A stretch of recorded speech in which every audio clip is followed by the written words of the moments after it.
Good afternoon, everyone. On behalf of the ISO, we'd like to welcome you to today's Day-Ahead Market Enhancements Configurable Parameters Implementation Working Group.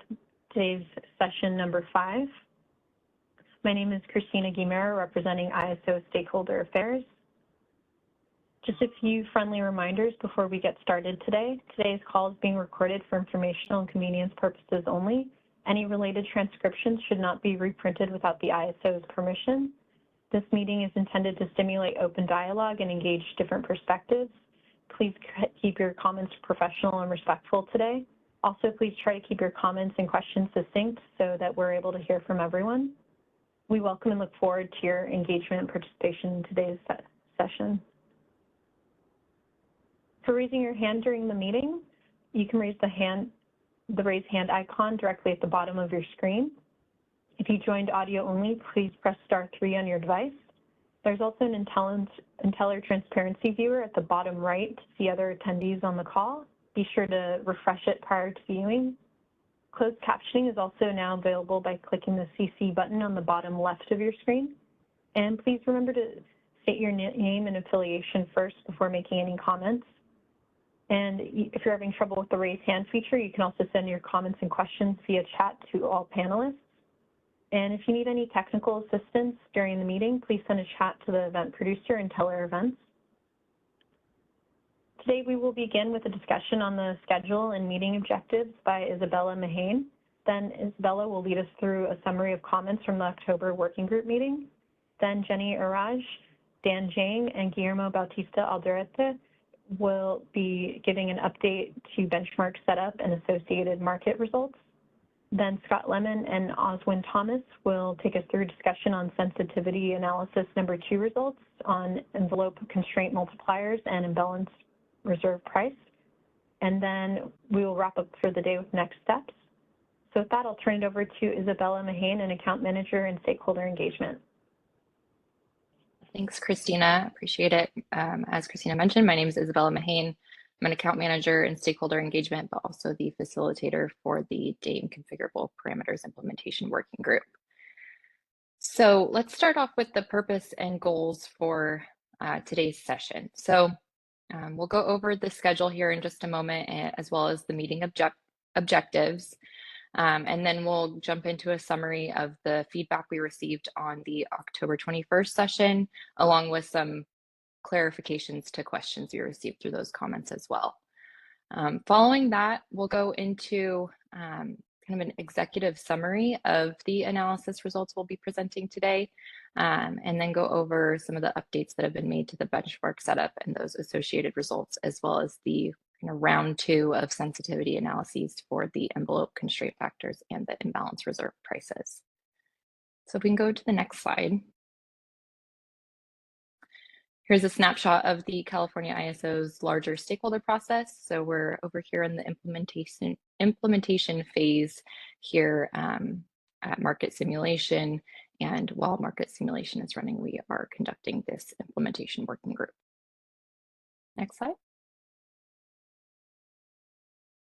All right, so I know that the working group has seen this slide a couple times now, but I think it's important to just kind of keep in mind what the objective of an implementation working group is, as it is kind of the first implementation working group effort that we've taken on at the ISO. So really the purpose of the implementation working group is to gain participant feedback on specific issues pertaining to project implementation. So those issues can cover business process options for interaction with the ISO, feedback on technical information before final decisions are made, as well as options for parameters used in calculations, and then any other options that match approved policy implementation. It is an optional step in the project implementation, and not all projects will have one. So whether or not one will occur is usually communicated through the release user group forum. So a couple reminders of what the working group is not. It's not an area to debate approved policies or tariff language. The goal is really to gather feedback on final process or system changes so that participants will have a better understanding of how that project implementation will perform much sooner than go live. It's also not the release user group forum, which focuses on project planning and tracking information, also not the technical user group, which focuses on brainstorming and evaluating solutions for technology and process-based problems for the ISO development. And then also it's not the settlements user group, which discusses settlement-specific topics and has its own kind of specific user base. And then lastly, just a reminder that the working group is not the forum to discuss issues related to market sim or parallel operations setup. So questions specific to market sim should be directed to the market sim team, either through Citi or through emailing them at marketsim@kaiso.com. We also do have weekly DAME, EDM, and EDM Kaiso BA market sim meetings, which are hosted every Monday and Thursday. So those are a good forum to ask your questions there. And then also, it's not a forum to discuss issues related to data quality and market sim. So this is something we've discussed before. We know that market sim is limited and sensitive to the data quality available in that simulation environment.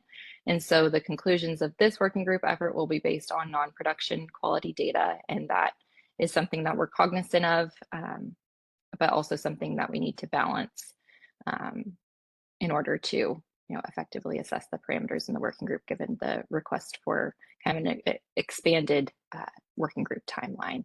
And so the ISO will continue to assess the performance of these parameters after go live.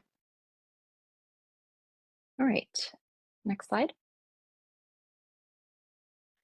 All right, so the implementation working group schedule.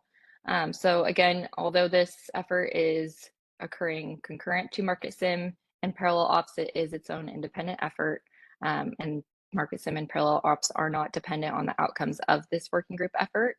And so this snapshot here just shows kind of where we are at in the larger schedule, including market sim and parallel ops. And so we're here at the November 2025 working group. We have 4 more working groups planned for this effort. Okay, next slide. Okay, so some engagement objectives for the working group. Really, it's to review and assess the results of these analyses scenarios. And then also we want to hear feedback and observations from the working group of the scenario results that we're presenting from the analysis of each of the parameters. And then also, if you have recommendations on parameter changes or refinements based on those data-driven results from the analysis shared, we'd love to hear that as well. Okay, next slide. All right, I'll pause there for questions before we move into the next section. First in the queue, we have a hand raised from Michelle Keto.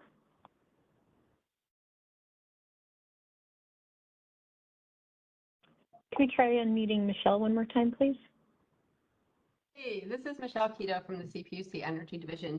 Just a couple of questions and thoughts. So my first is, are you going to bring this to the Market Surveillance Committee meeting? Because we know when DAME was finished, the Market Surveillance Committee said all of the configurable parameters were really important and that we should be discussing them. And I thought we were supposed to bring it back to the Market Surveillance Committee. So could somebody answer whether that's going to occur and when that might occur? And then I have some other questions as well. Yeah, so Guillermo, do you want to weigh in on that one? Yes, that's a very good point, Michelle. I think we have time in the timeline that we have defined to seek for an opportunity. I suspect that would be more effective towards the end of at least the first round to then see feedback. So we're going to assess when would be a good time to bring that to the MSC. Guillermo, when you say assess the first round, can you give me an idea what you mean in terms of timing? Michelle, I cannot give you a specific timeline before assessing when it's appropriate to have the information ready to present to the MSC. What I can commit is to assess when we can provide a deadline to bring it to the MSC. So you will provide a dateline for going to the MSC at some point in time. Okay, so my second question is, one of the most important parameters is the deployment scenario. I believe in the answer to one of Edison's question, you said that the reason that the price was so high was because we put this behind a constraint. And so the constraint drove the prices. So given the potential importance of, allocating imbalance reserves, 3,000 megawatts across the system and potential transmission constraints, can you tell me when you'll be looking at the deployment scenario? Yeah, that is the next round, Michelle. Let's not go ahead of the schedule and the discussion. There are more materials in this deck that we're going to cover for what we're covering today and what is covered next time. Okay. So then my final question is, you said that this is not an opportunity to discuss the existing tariff, but, I just like to point out that the results are showing, $33. And, when I look at the setup, it looks like people are, the vast majority, 8,000 bids are below $5, but we're getting $33 prices. And my calculation of $33 times 2,000 megawatts times 24 hours times 365 days a year is like $400 million. So to me, when we were doing this EDAM thing, we said, we're doing this because it's going to bring about efficiencies. But at the same time, we're introducing DAME, which is potentially very costly. But now we don't want to talk about the potential costs. Because it doesn't seem efficient to be putting on, an additional $400 million of costs for imbalance reserves that are potentially duplicative of the real-time must offer for flexible capacity. So to me, I think that, threaded underneath this entire discussion is whether it's cost effective. And so, the results are really important. So I know you guys don't want to discuss that, but that's going to be continue to be our concern, going forward. And it seems to me that we should always be assessing the costs and the benefits to ensure that we have the best results for California customers. So I just wanted to make that point because this is a potentially very costly and unnecessary product. And I had thought these results would come out with something like pricing similar to ancillary services, which would be like $5 a megawatt hour. But what we're seeing is closer to 35.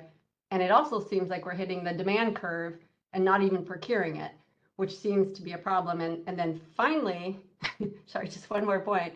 Finally, the whole idea was to take the uncertainty calculation out of the REC process, or the uncertainty calculation that the operators are doing, and put it in the market, but the operators aren't doing any uncertainty adjustments in the vast majority of our hours, sort of calling into question why we have such large imbalance reserve requirements.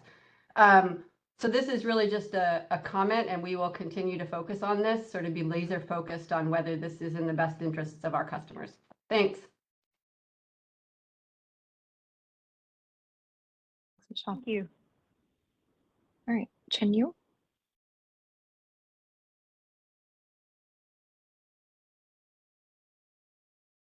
From PG&E. I think, Isabel, you mentioned that none of this parameter refinement is going to bring into market sim or parallel apps. So where are we going to, and then why are we doing this analysis and the refinement, and we're not going to apply that when we have the great opportunity just to see the results before the market sim, before the production? So Guillermo, maybe you can weigh in on kind of the plan for any tuning to the parameters that would occur. Yes, and let me clarify, because I think this is a misunderstanding. When we refer on the previous slide that this effort is independent of market simulation and parallel operations, what we mean is that we are not using the runs produced right now in market simulation to run the analysis of this effort. Once we complete this first cycle of the analysis, we are going to come with a recommendation of what parameters we're going to suggest to start using in day one of parallel operation. That has been the plan we have communicated since a year ago. Once we're in parallel operations, we are going to be running the daily day-ahead market as usual, similar to production, and we are going to be analyzing the results of parallel operations. What we are saying is that the run of the parallel operations is to a great extent independent of the analysis that we are going to be doing for these configurable parameters. We are not going to stop or prevent or change the plan of parallel operations to ingest the effort of the market analysis for the configurable parameters. That is what we really meant. Okay. And then, So, based on the results of parallel operations, we are going to make the final recommendation of what should the initial values of the parameters be to start production.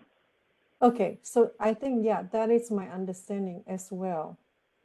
When I believe months ago, I asked the question, and I believe your answer is consistent, just that what I heard earlier, that I just want to clarify. And then second question, you did say the first phase of first analysis, cycle of analysis, and do you have a timeline? Then I know probably Michelle probably asked the question, but I just want to know, is that, how many cycle are you doing, and when is the first cycle target to be complete? So we can have some ideas, thinking about February 2nd, it's really around the corner. Just want to know when it's the target completion date and whether you have results to share.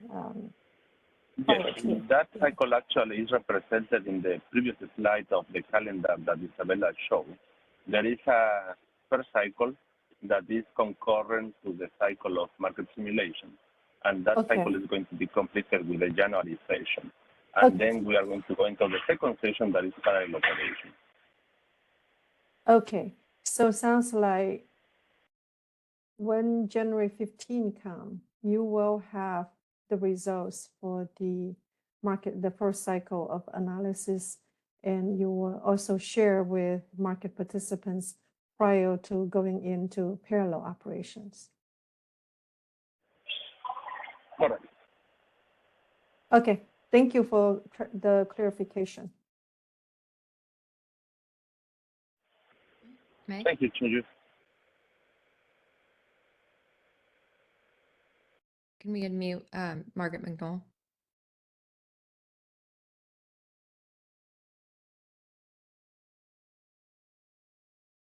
There, I think I got in the queue an error.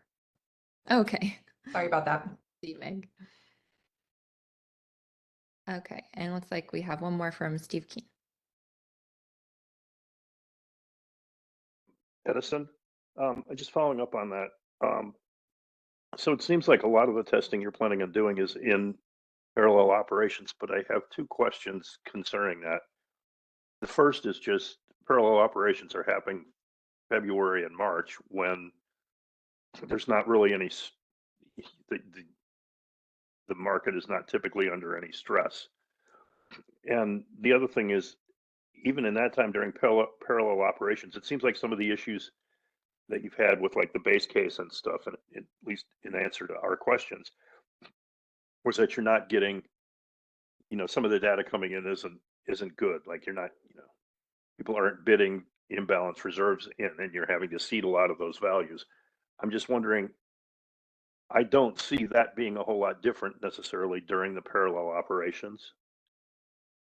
So, how do you envision parallel operations providing sufficient information for us to know what parameters we should be using and how the different parameters are functioning with those two conditions?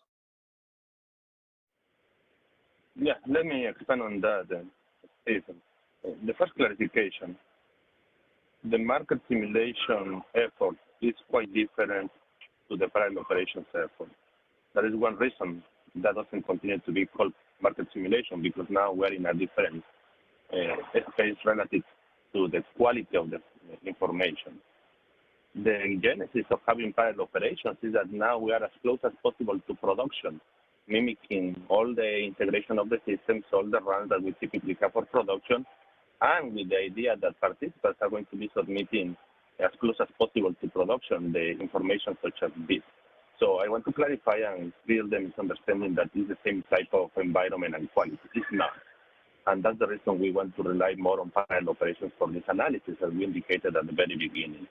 Now, there is a difference in market simulation and parallel operations because of the data quality. And we have been very clear about since the beginning when we didn't want to perform analysis during the market simulation effort.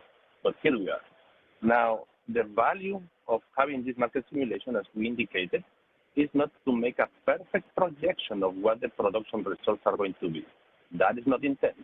The intent is to gain experience of how the dynamics of the different parameters play a role in the market solution. And that is precisely the information that we are conveying in these working group sessions for the first 4 rounds between October and January.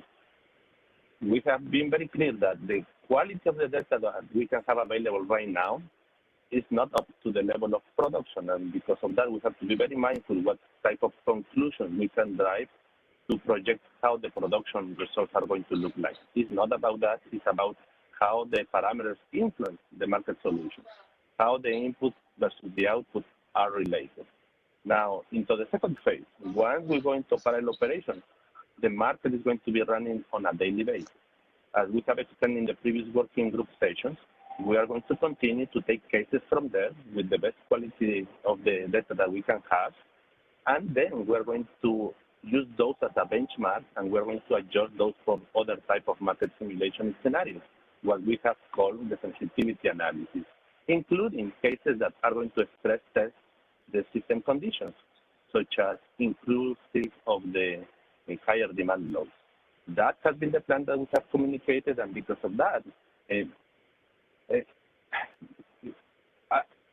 I would like to ensure that we all are with the clear expectations of what is expected from this effort. Okay, thank you. That helps. All right. Looks like we have one more hand from Carl, and then we'll move on since we are cutting into the time a bit.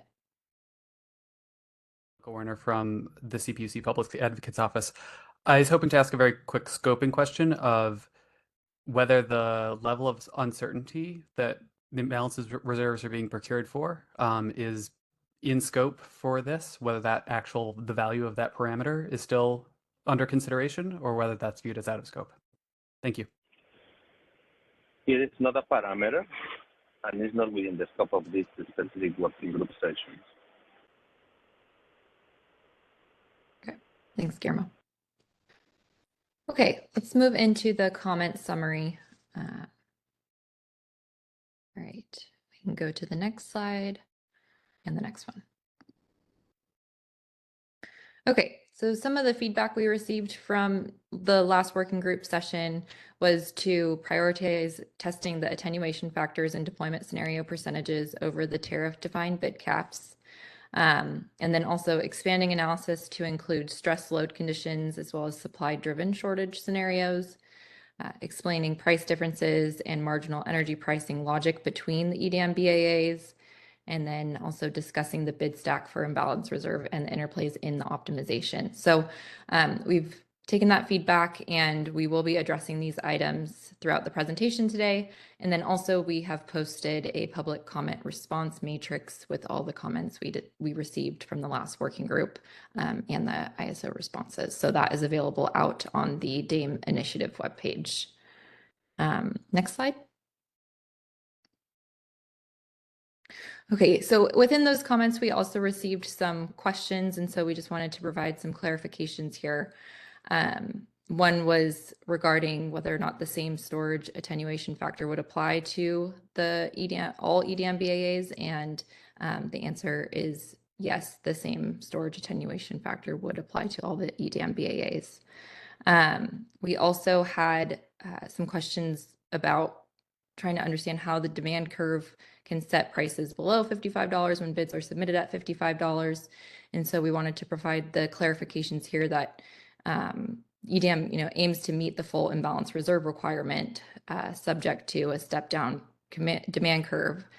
So with each step of the demand curve based on the trade-offs between procuring the imbalance reserves and incurring that 55 megawatt hour penalty price of failing to procure imbalance reserves. So we do have an example provided later in this presentation, which we'll be able to speak to a bit more. And then lastly, we had some questions surrounding the price separation that was seen between the BAAs. And so the energy price separation that was seen between those BAAs occurred in the benchmark case in most hours because of the TSRs and the TSRs being binding at the limit. So again, we also have an example that goes into this a little bit further later in this presentation. All right, next slide. Okay. Now getting into some of the recommendations that were provided through comments. So one of the recommendations we received was that the lower attenuation factors should be considered in other, or there should be lower attenuation factors in other market sim runs. And so at this point, the analysis that was shared in the October working group does show sensitivity analysis for different values of the attenuation factors across that 0 to 100% range. So we'll continue to assess other sensitivity scenarios as needed, but at this time, this analysis has been provided through the working group. Another request was for a comparison of the cost impacts versus reliability benefits of new products. So this, again, was not a parameter in the working group. So it's considered out of scope for this working group as there's no data variable to perform this type of an analysis at this point. But it's not to say, the results and kind of interplays between how products are working can be evaluated at a later time post EDAM go live. Okay, and then lastly, there was a request to consider assessing the real-time performance of storage awarded imbalance reserve up products under different attenuation factors. And just given the current setup and data available in this first stage of the effort, it's not something that we can perform at this time, but it is something that we'll consider once we have the conditions to assess the real-time implications once EDAM is live and potentially during parallel operations. But at this point in this round in the process, it's not something that we'd be able to support at this time. Okay, next slide. All right, so 2 more suggestions we received, one being that we should conduct analysis to provide insight into whether the 30-minute time horizon for IRA procurement is too restrictive. So again, this one was considered out of scope since it is not one of the parameters, one of the 5 parameters that we're evaluating throughout this effort. But the ISO does remain open to evaluating the interplays related to DAME and ADAM functionality as time allows. And then the last recommendation we had here was to provide a monthly report on the results of the working group. And so just given the level of effort that goes into the actual analysis that we present during these working groups, we may not have time to formulate a full report on a monthly basis. So instead, we're proposing to include executive summary slides in these presentations. So those summary slides would provide an overall summary of findings up so far, and then we'll provide an overall summary in the January session as well. So you'll see the first round of executive summary slides here in today's deck, and we'll continue that practice throughout the working group process. Okay, and then I also want to note before we pause for questions and move into the updated benchmark cases and analysis for today, just that there was some feedback on timing of the working groups during the last session. And so if we kind of run short on time today during today's session, we'll evaluate extending the timeline for the next working group. So just a note there. All right, I see some hands raised, so let's go to Michelle and then Steve. Hi, thanks very much. This is Molly Sturkle. I'm Interim Director in the Energy Division at the California Public Utilities Commission. I'm in a conference room with Michelle Keto. Thanks very much for taking our questions and having today's meeting. I understand from looking at the comment matrix that you did not include a summary of the CPUC's comments. I think we were a couple days late in submitting our comments. Our comments asked for a lot of additional data and information to be presented to stakeholders. And we also asked what the risk mitigation measures were in the event that during go live or even during market sim, if you find that the costs are extremely large. So this is something that's very important for our commission to understand what what steps the CAISO could take under its tariff rules to mitigate rate shock for ratepayers. In the event that we have rate shock, we have had a number of instances in the past few years where we've had large quantities of excess energy market costs that had to pass through to ratepayers. So that's just an important question, is how we're going to handle the risk. So question was just again is like, will you respond to the CPUC's questions at some point? Thanks. Yeah, thanks, Molly. Thanks for joining. So yeah, I think the plan is to respond to CPUC's comments in kind of the next matrix that we publish. And so that's the plan there.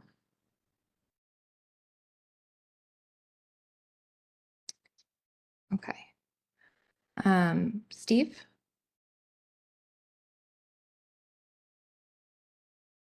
Yeah, hi, it's Steve Keene from Edison again. Can you go back to page 15? Yes. Okay. The middle thing on here, the comparison of cost impacts versus reliability. He said the cost impacts aren't one of the variables, so it's out of scope. And I think you're missing the point people are making. It's not that the costs are within the scope of this. It's that in setting these configurable parameters, one of the important characteristics that needs to be considered is the cost. I mean, we've already seen that in some of the information that's been out there, that depending on how you set some of these parameters, it has big effects on the costs. And I think that's what we were getting at there. We just, in order to help us determine where those parameters should be set and what the appropriate, how to appropriately evaluate the risks and stuff, it's necessary for us to know what the costs are.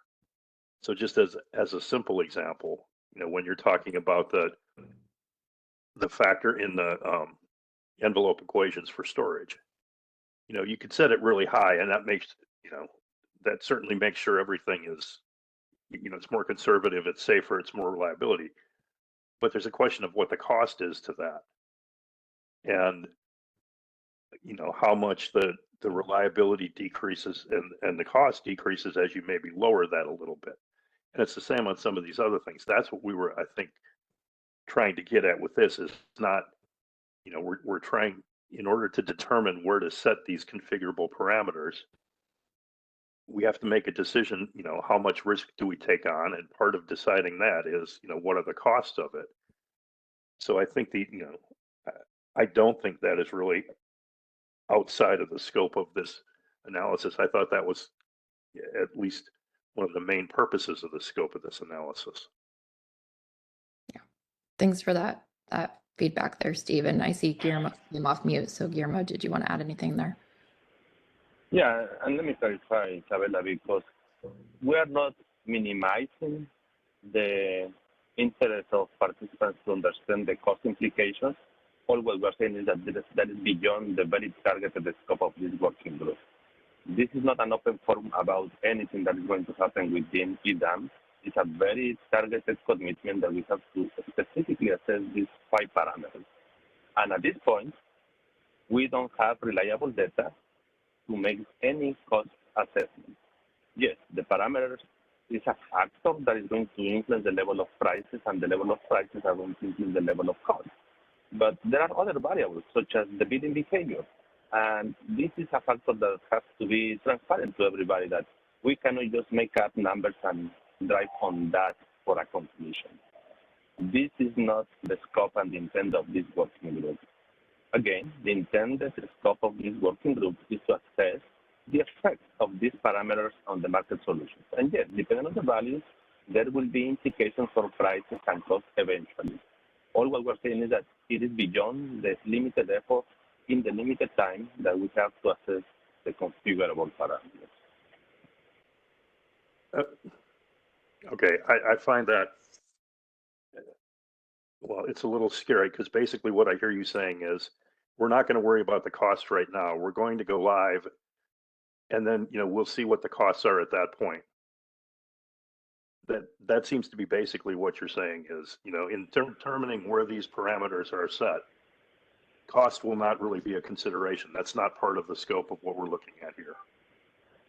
That's a misinterpretation, Steve, of what I'm saying, and it's unfortunate that you make a conclusion of something I'm not saying. Let me be clear. There is a very defined scope for this working group. There are many factors that we can assess for the day-ahead market enhancement functionality. There have been many suggestions from many participants like those that you provided. Realistically, we cannot accommodate every single suggestion. All of them are valid. All of them are critical for the well-being of the market. We care about the market efficiency. We care about the cost. What I'm saying is that we don't have the mechanism, the means to be able to come with reliable cost estimates. And we have to be transparent about that. When you say that we can measure reliability, maybe you can propose what method we can use for reliability in market simulation. Okay, I understand where you're coming from now. It doesn't really ease my concern at all. And I think this is something that we're going to need to discuss a little bit further. I realize the numbers that are included in there are, problematic and that they might not be good, but I think we at least need to be looking at them, and understanding, as you say, that they're not necessarily, they're not necessarily going to be good estimates, but at this point, they're the only estimates we have. And,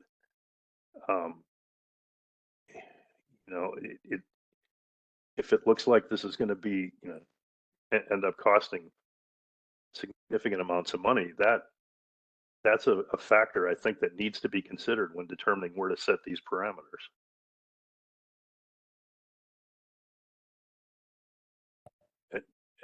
And you're right. I mean, I don't know what the trade-off is between, costs and reliability. I don't think that was ever, that's never been determined, and I'm sure a lot of us have very different opinions on where that trade-off should be. But I do think that is a part of the discussion as to where you set these parameters. I mean, when we had those discussions early on, and we, decided to put a $55 bid cap on IR, a lot of that was because we were concerned about the potential costs. And I think those concerns they're still there. That limits them to some extent, but exactly how much I don't know. Okay, well, if we can just keep that in mind, and I realize the problems with the data, but hopefully you can at least provide some information on where you think the costs are going to be on this. Okay. Oh, I appreciate your feedback, Steve. Thank you. Okay, let's go ahead and move on to into the next section of the presentation. So with that, I'll turn things over to Guillermo, and we'll cover the kind of executive summary, today's focus, and what to expect out of the next few working groups, and then jump into the updates to the benchmark setup and the round 2 of the sensitivity analysis. So Guillermo, I'll turn it over to you.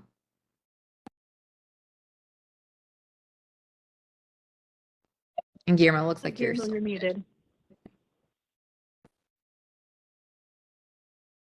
Okay, thank you. Hopefully you can hear me now clearly. Thank you, Isabella, and my apologies in advance for the background noise.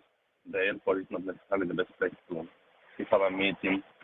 And I appreciate all the feedback that we have received. I believe that is part of the goal of having this organic discussion through the working group sessions, and that is precisely the purpose to have this in place. Let me reinforce the point that the CAISO is making here, that we recognize the importance of this extended market, the enhancements that we have for the day ahead, and we care about the well-functioning market, the implications that it may have on cost, And I hope that we have clearly conveyed that it's not about whether we consider that to be important or not. It is important. It's the fact of the limitations that we may have to be able to come with reliable results and assumptions to come with those estimates at this stage of the process where we are. With that, let me move on to the focus of today. If we can move to the next slide, Isabella, and let's go to the summary. In the previous working group session, we covered sensitivity analysis for two parameters. One was the envelope constraint multiplier. We may have interchangeably used the attenuation factors.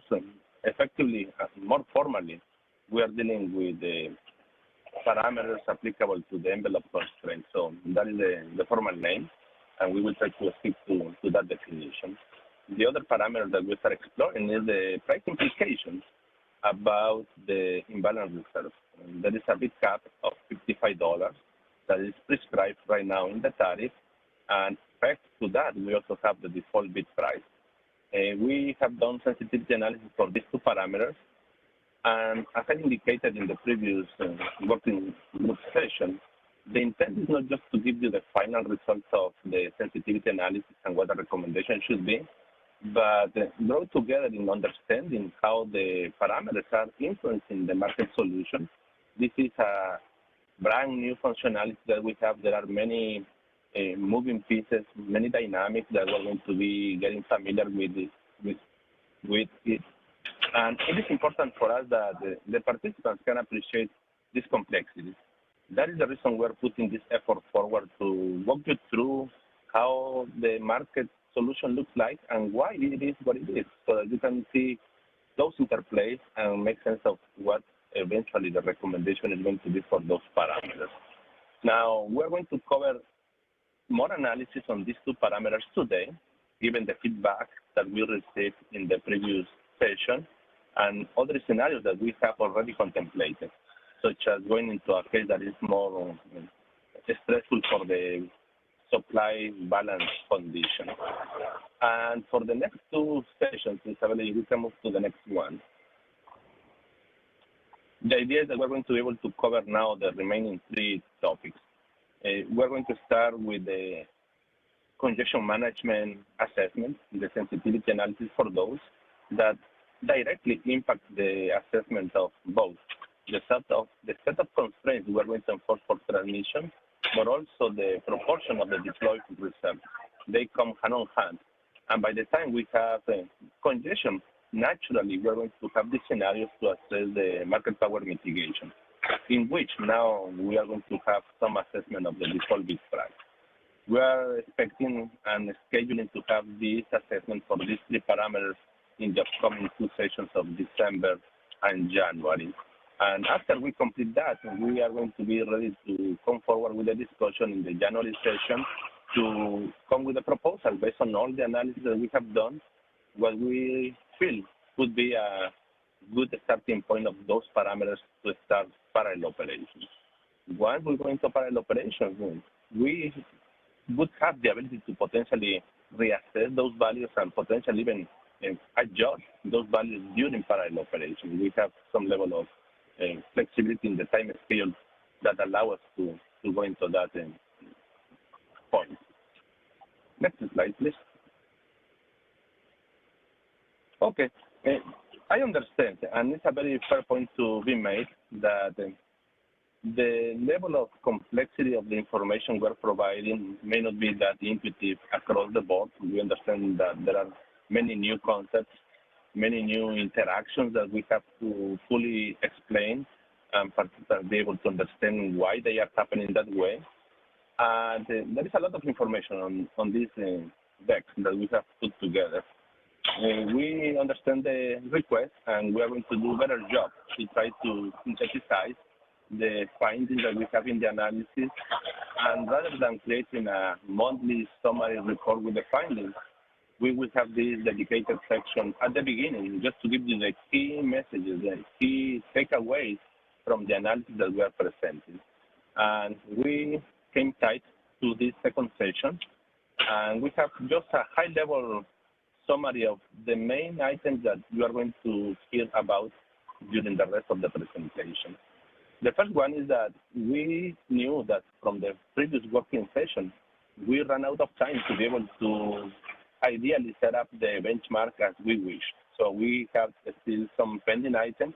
For this second round, we have improved that setup, including a better profile of the demand for packed areas and also better shapes for the imbalance reserve. Again, this is simulation. We have also improved the presentation and description of the interplays that you're going to see between the prices of energy and imbalance reserve across the different balancing areas and the effect of the transfer constraint.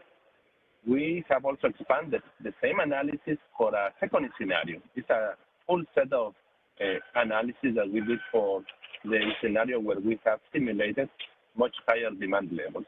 In the previous scenario, we covered the peak demand to be about 34,000 megawatts. For this second scenario, we moved to the range of 44,000 megawatts. That is going to be more tight in the supply-demand conditions, and hopefully can give you a better idea how the market functions when you have this higher level of demand. Next slide, please. And obviously, one of the conclusions you are going to see that is expected is that as you increase the demand level, there are tighter supply conditions. Naturally, the prices are going to increase, not only for energy, but also for imbalance reserves. And these are, to some extent, very obvious results that we were expecting. We continue to do sensitivity analysis for that high demand scenario in two areas. One is related to the constraint multipliers. We have run the sensitivity analysis where we assess the solutions under 7 different values of the multipliers, going from 0 to 100%. And the takeaways of that analysis is quite expected. We're going to see that the lower the values you may have for the multipliers, that will lead to higher imbalance reserve procurement because it's less restrictive for storage resources and they can use that more for clearing imbalance reserves and energy. The same thing, if you have lower values for those multipliers, the lower the imbalance reserve prices are going to be because there is more supply available that can be met with the storage resources. As we increase these multipliers, what we're going to see is that there will be less procurement of imbalance reserves from storage resources because it becomes more restrictive. And that is going to basically influence a shifting of procurement from storage resources to other type of resources, or including the more relaxation of the demand curve. And naturally, that is going to mean that the higher the multipliers, we expect to see higher imbalance reserve prices. These are the typical interplays that we can expect to see, logically expected to happen, and we want to show you that analysis today. Next slide, please. The second set of analysis is more about the interplays of the imbalance reserve prices, the bid prices and the resulting clearing prices. We have run also the same sensitivity analysis that we have in the first round, and we also expanded that for other type of scenarios in which we allowed the bid prices to go above $55.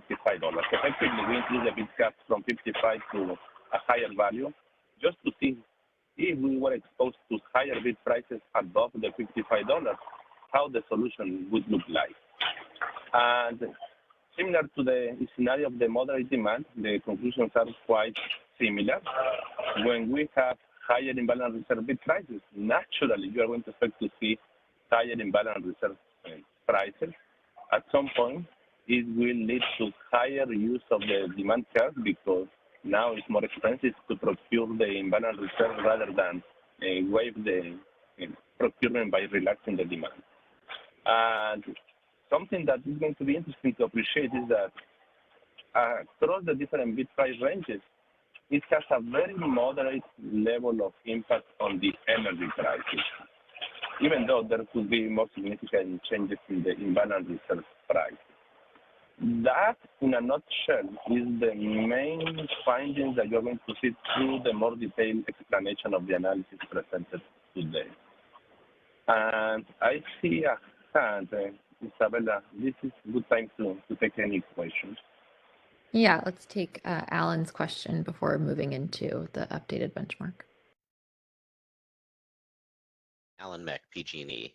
I wanted to take us back to the discussion that you were having with Steve just a moment ago, because I feel like maybe you guys were kind of talking past one another. What I heard Steve saying was that price needs to be considered in setting the imbalance reserve configurable parameters. It's very important for us in evaluating where those parameters need to be set. And Guillermo, what I think I heard you say was we're going to consider price at some point, but right now we don't have good data to do that, and the scope of this particular effort, that's outside of the scope. And so I think what needs to be answered is, when are we going to be considering the price? Sometime before go live, presumably. Yes, and that's a very good point, Aaron. Let me see if I can clarify this. We care about the prices. We are considering the effect of prices to the point that we have a whole section in the previous working group and in this group talking about specifically prices. So it is important for us, and we are already covering that. So I would like to better understand if there is any misexpectation on that, because a whole section of this presentation covers prices. What we are not putting forward is a conclusion to say that the overall cost to the market is going to be X number of dollars, because again, that is going to be predicated on all the assumptions that we are making for the many different simulated scenarios that we have, based on the many simulation of the bid prices that we are using, and this is where we don't feel to have the right data at this point to be able to make such conclusions. Okay, that's helpful. But when do you think that we'll have sufficiently good data inputs in order to be able to make a reasonable estimate? I cannot commit to make a reasonable estimate of cost. I think we can assess the implications of the prices. We can assess how the parameters are going to influence the level of procurement. And as we approach parallel operations and production, that is when we can have better confidence that the solution we're going to be observing is going to be more reflective potentially of what we expect to see in production. I can commit to have all the assessments possible based on prices. I would put the caveat that we have to be judicious to extrapolate that to a dollar figure.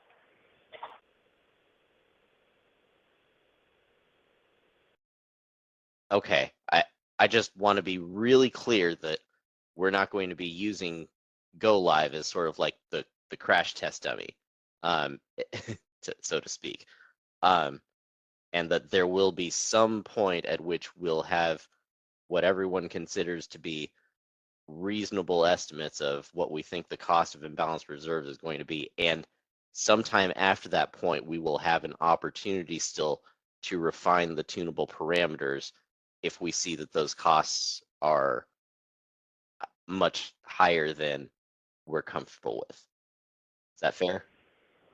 Yeah, that's fair, Aaron. And also that would be also fair to meet expectations here. This potentially participants like PG&E can commit to submit bids that reflect what they are going to be doing in production, right? I think you also have a level of influence on that. Yeah, I'd have to talk to our trading desk to get better clarity on that. But yes, fair. Thanks, All Alan. right, thank you. All right. Thanks, Guillermo. So I'll turn it over to Jenny to jump into the benchmark setup. Thanks, Isabella and Guillermo. Next slide, let's go into some of the benchmark updates. So we made some minor updates to the benchmark case, our October 4th case. For PAC East and PAC West, the demand bids were updated to be more reflective of their demand levels and patterns. Imbalance reserve requirements were updated to reflect some improved historical forecast data and more expected profiles. And then we've also provided the IR bid stacks as requested. Next slide. So no changes were made to the ISO. This is the same slide as the October 20th. We have a pretty good amount of physical megawatts, well over 60,000 megawatts with a variety of bid prices. We've got our virtuals in there also, and then our demand curve where we cleared up to 34 in our benchmark case at the peak. Next slide.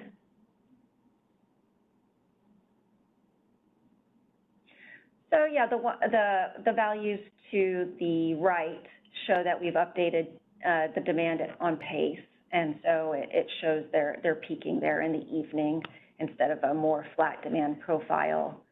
And then PacWest at the bottom, they actually have a morning peak and then another peak in the evening. So that helped to get better results. Next slide. Okay, so here's the imbalance reserve up bid stack for all three areas. You can see ISO there on the left. We have a range of bids from $0 to $5, 10 to 25, a smaller range, and then most of them were $30 to $55, going all the way up to maybe 18, an offer close to 18,000 there in the middle of the day. Up on the top right is PACE, 3,000 megawatts with a variety of bid prices also. And then at the bottom is PacWest, up to 1,200 megawatts, again with that variety of bid prices up to the $55 cap. Next slide. And same for Down. Down has, in the ISO, they're up to 16,000 megawatts, quite a bit of low-priced imbalance reserve down under that $5, that very dark, I think, black. And then PACE at the top right, up close to 3,000 megawatts, again, for them. And then PacWest is at the bottom with their bid stack.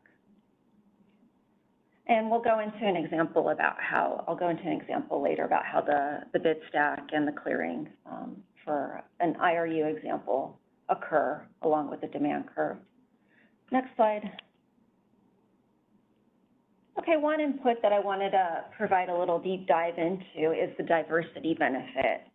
So this is a benefit that occurs before the day ahead even starts because we have a diverse footprint now with multiple states and multiple resource types. We can realize a diversity benefit and take off megawatts off the imbalance reserve requirement. So I thought an example from our benchmark is the best way to show this. So again, historical forecast error on demand, solar and wind determine what's called the raw imbalance requirements. And we do that for each EDAM BAA separately, so all three of our separate BAAs. And then we do it again for the EDAM footprint. And so in our benchmark case in Ourening 1, you can see that the total for the three EDAM BAAs totals 1,585 of raw requirements for imbalance reserve up. But if we had everybody together in EDAM footprint, the requirement would only be 1,119. So when the EDAM footprint is less than the total, when there's a positive difference there, we have a diversity benefit that can now be allocated to every EDAM BAA. So there's the EDAM footprint has 466 megawatts less of IRU than the total. And we can show in the next slide how to allocate that diversity benefit. Next slide. So it's a pretty simple allocation. Your requirement there, so I have the three BAAs and their raw requirement of 1,585. The allocation is dependent on, ISO has 1,030 of that 1,585, so that's about 65%. And there's the rest of the allocation. So CAISO will get 65% of that 466 diversity benefit, and we'll get about 303 megawatts knocked right off the requirement. So it'll be 727 for the ISO going into the resource efficiency test in IFM, and this will be published, I think, around 9 a.m. The final requirements. I show the screenshot down there at the bottom where you'll see that on OASIS that we have the calculated reserve, which is what I'm calling the raw requirements, then the diversity benefit, then you see the reduced reserve requirement, which again is the one that's going to go into RSE and IFM. Next slide.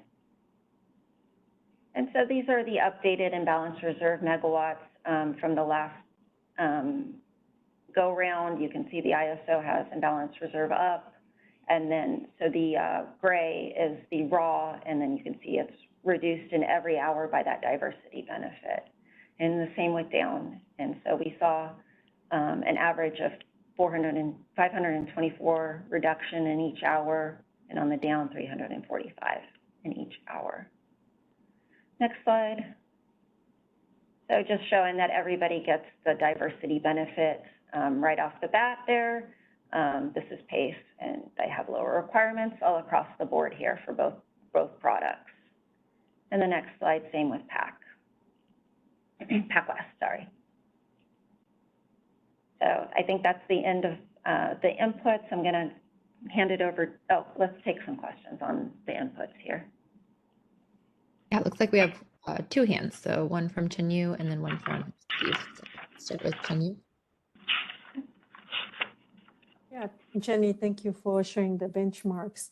So I noticed that the trade day you used still October 4. Was that the same trade day as the first analysis was done on? Correct.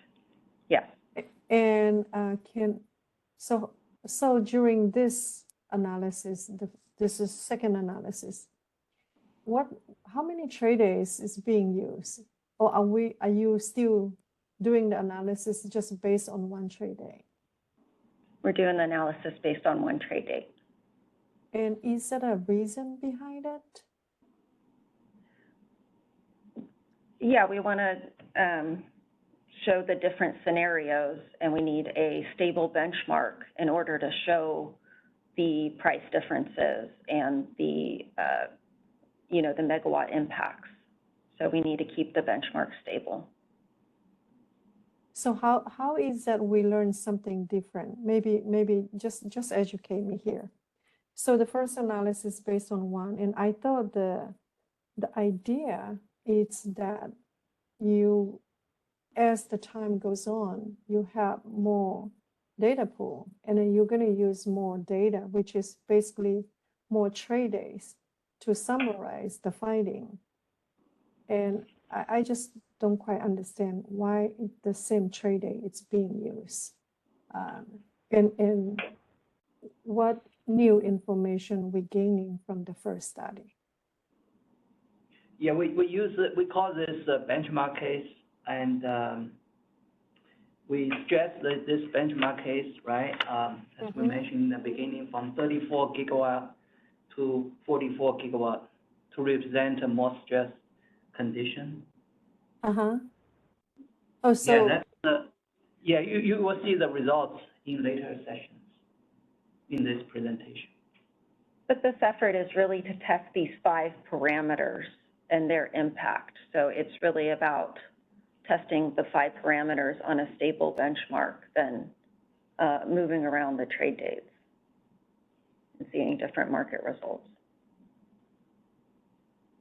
I see. I still feel a little confused on that. Maybe I shall be patient to just wait to see what you show, because sounds like so behind the scene, this is not just the raw data from the market sim.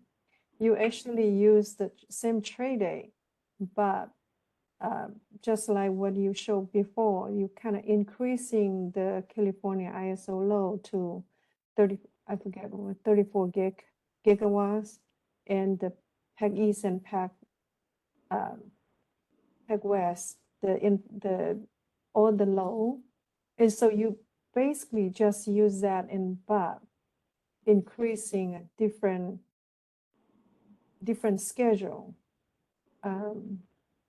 I just try to wrap my mind around it. So coming out from this study prior to parallel operation, so this is just going to be the same way you're going to do the study. Same way means that you just interject a different, on a different study, you're just going to introduce a different or different volume of certain parameters or certain market input. That's right. That's right. We are just supply and demand, right? Those are two basic factors in any market. You know, low supply, high demand, and vice versa. We would like to, you know, make analysis in a controlled fashion. So you can compare apple with apple.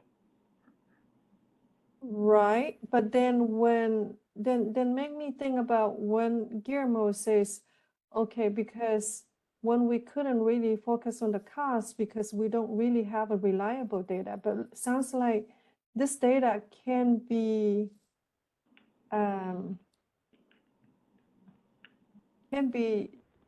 make up to in order to do the study. So I maybe just that I don't understand the whole the whole thing. Yeah, I think hopefully we'll describe it throughout this presentation, and you'll see the different tests that we've run on the benchmark and how they support the analysis. All right, well, thank you. Okay, let's unmute Steve's line.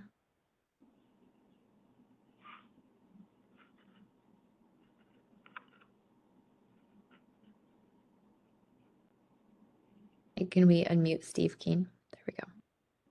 Hi, it's Steve Keen from Edison. The first one is just, I'm sure it's just I'm misunderstanding something, but can you explain how you're still showing such a big diversity benefit when, at least when I look at the results, there's only limited connectivity between the three BAAs?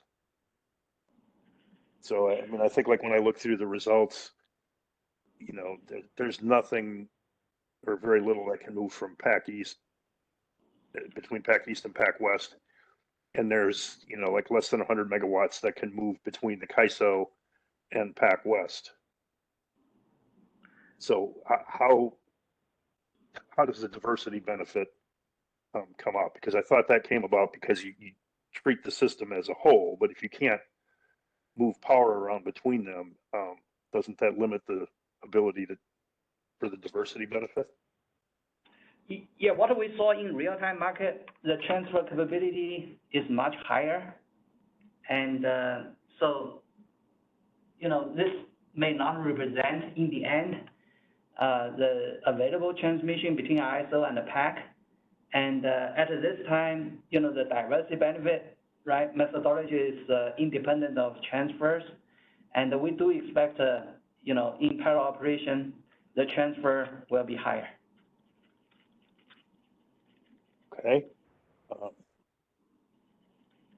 right. Then the other question is just if you could go back to the slides showing the bid stack. It doesn't really matter if it's up or down.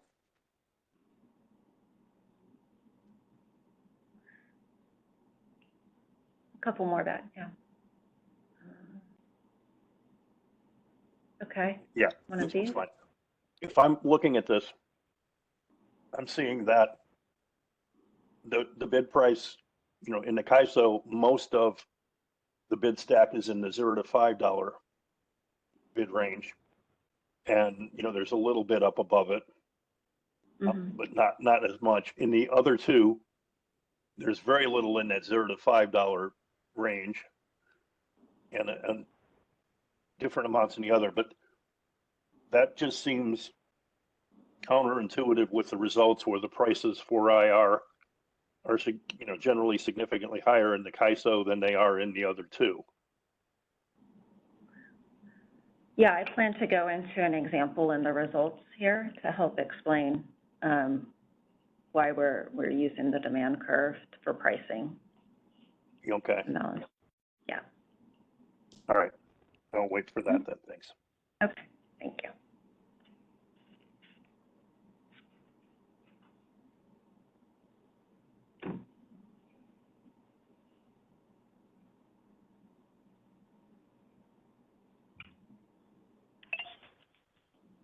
Okay, thank you, Jenny. Can we go to the next slide, please? Alrighty. So to begin, we wanted to reiterate that one of the more fundamental changes coming under EDAM is that there will no longer be a system marginal energy cost, or MEC. Rather, as we mentioned last time, the MECs will be specific in general to each BA, as we show here.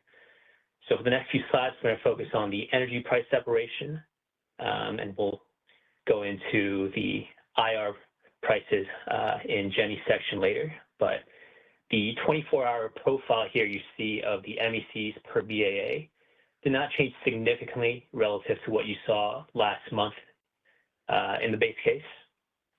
But we want to drill down into one particular hour, say hour ending 18, to further explore the price separation mechanism. Next slide, please. Okay, so let's focus first on the MEC separation between CAISO and PAC West. You see that in hour ending 18, CAISO is more expensive with an MEC of $52.13, and PAC West with an MEC of $22. Now, as we referred to last session, the MEC separation will not happen unless all import TSRs in CAISO. So if we take the perspective of CAISO and try to understand why CAISO's MEC is higher than that of PAC West, all import TSRs in CAISO across all three interties with PAC West that are currently defined need to be binding at their respective limits. If even one of these import TSRs in CAISO is not binding at its limit, there will be no MEC separation for CAISO relative to PAC West. And at first glance, that might appear to be a rather restrictive condition. And indeed, as we just mentioned, the TSR limits are relatively low right now. Many TSRs have limits in the 20 to 30 megawatt range. But as we just talked about, we expect as the market matures into parallel operation that those limits will increase over time and reduce the frequency of price separation. So at a high level here, CAISO imports cheaper energy from PAC West until the transfers are completely exhausted. And so when that happens, because of the tighter supply conditions in CAISO, a more expensive economic bid from an internal marginal resource sets the MEC for CAISO at $52.13. Next slide, please. So now we'll take a look at the MEC separation between PAC West and PAC East. So again, PAC West in hour ending 18 has an MEC of $22, which is slightly lower than the MEC for PAC East at $25.72. Now, PAC East is unique among the three entities in that currently it has no import TSRs defined from either PAC West or CAISO.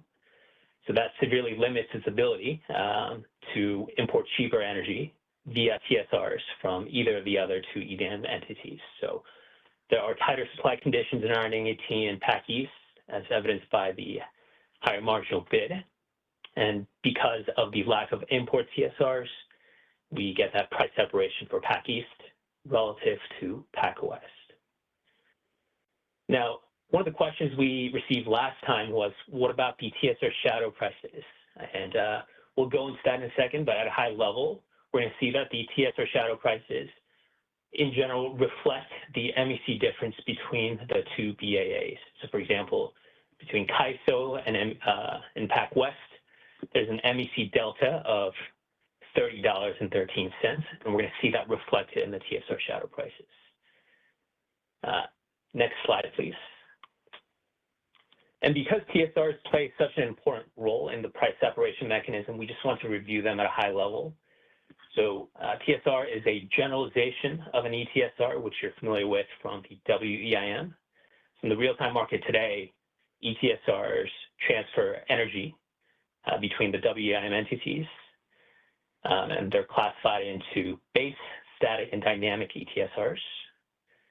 So TSRs, on the other hand, can transfer not only energy but also capacity in the day-ahead market, and they're classified into types 1 through 4, depending on a wide variety of factors, including transmission rights and the type of commodity that each TSR can transfer. And this diagram here emphasizes the fact that when you have a transfer, it's actually modeled by a pair of two TSRs, one that is assigned to the source BAA, J, and one that is assigned to the sink BAA, K. So for example, in this diagram here, there's actually two transfers being shown, represented by four TSRs. So for the top one, which is the transfer from left to right, you have an export TSR belonging to BAJ, and mirror on the other side of the intertie, you have an import TSR belonging to BAK. Next slide, please.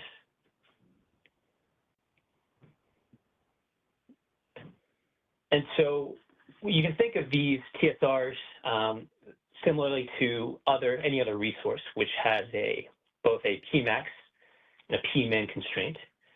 TSRs have similar limits on how much they can transfer, both in the upper and lower directions. And these constraints are shown in the box on this slide, and you can see more detail in the EDAM draft technical description. But we want to emphasize here that these scheduling limits for the TSRs, just like any other constraint in the optimization problem, carry shadow prices. And these shadow prices, as I mentioned before, are going to reflect, generally speaking, the MEC difference. So that's the first example we're going to go into, where the TSR shadow prices reflect just the MEC difference between the sink and the source BAAs.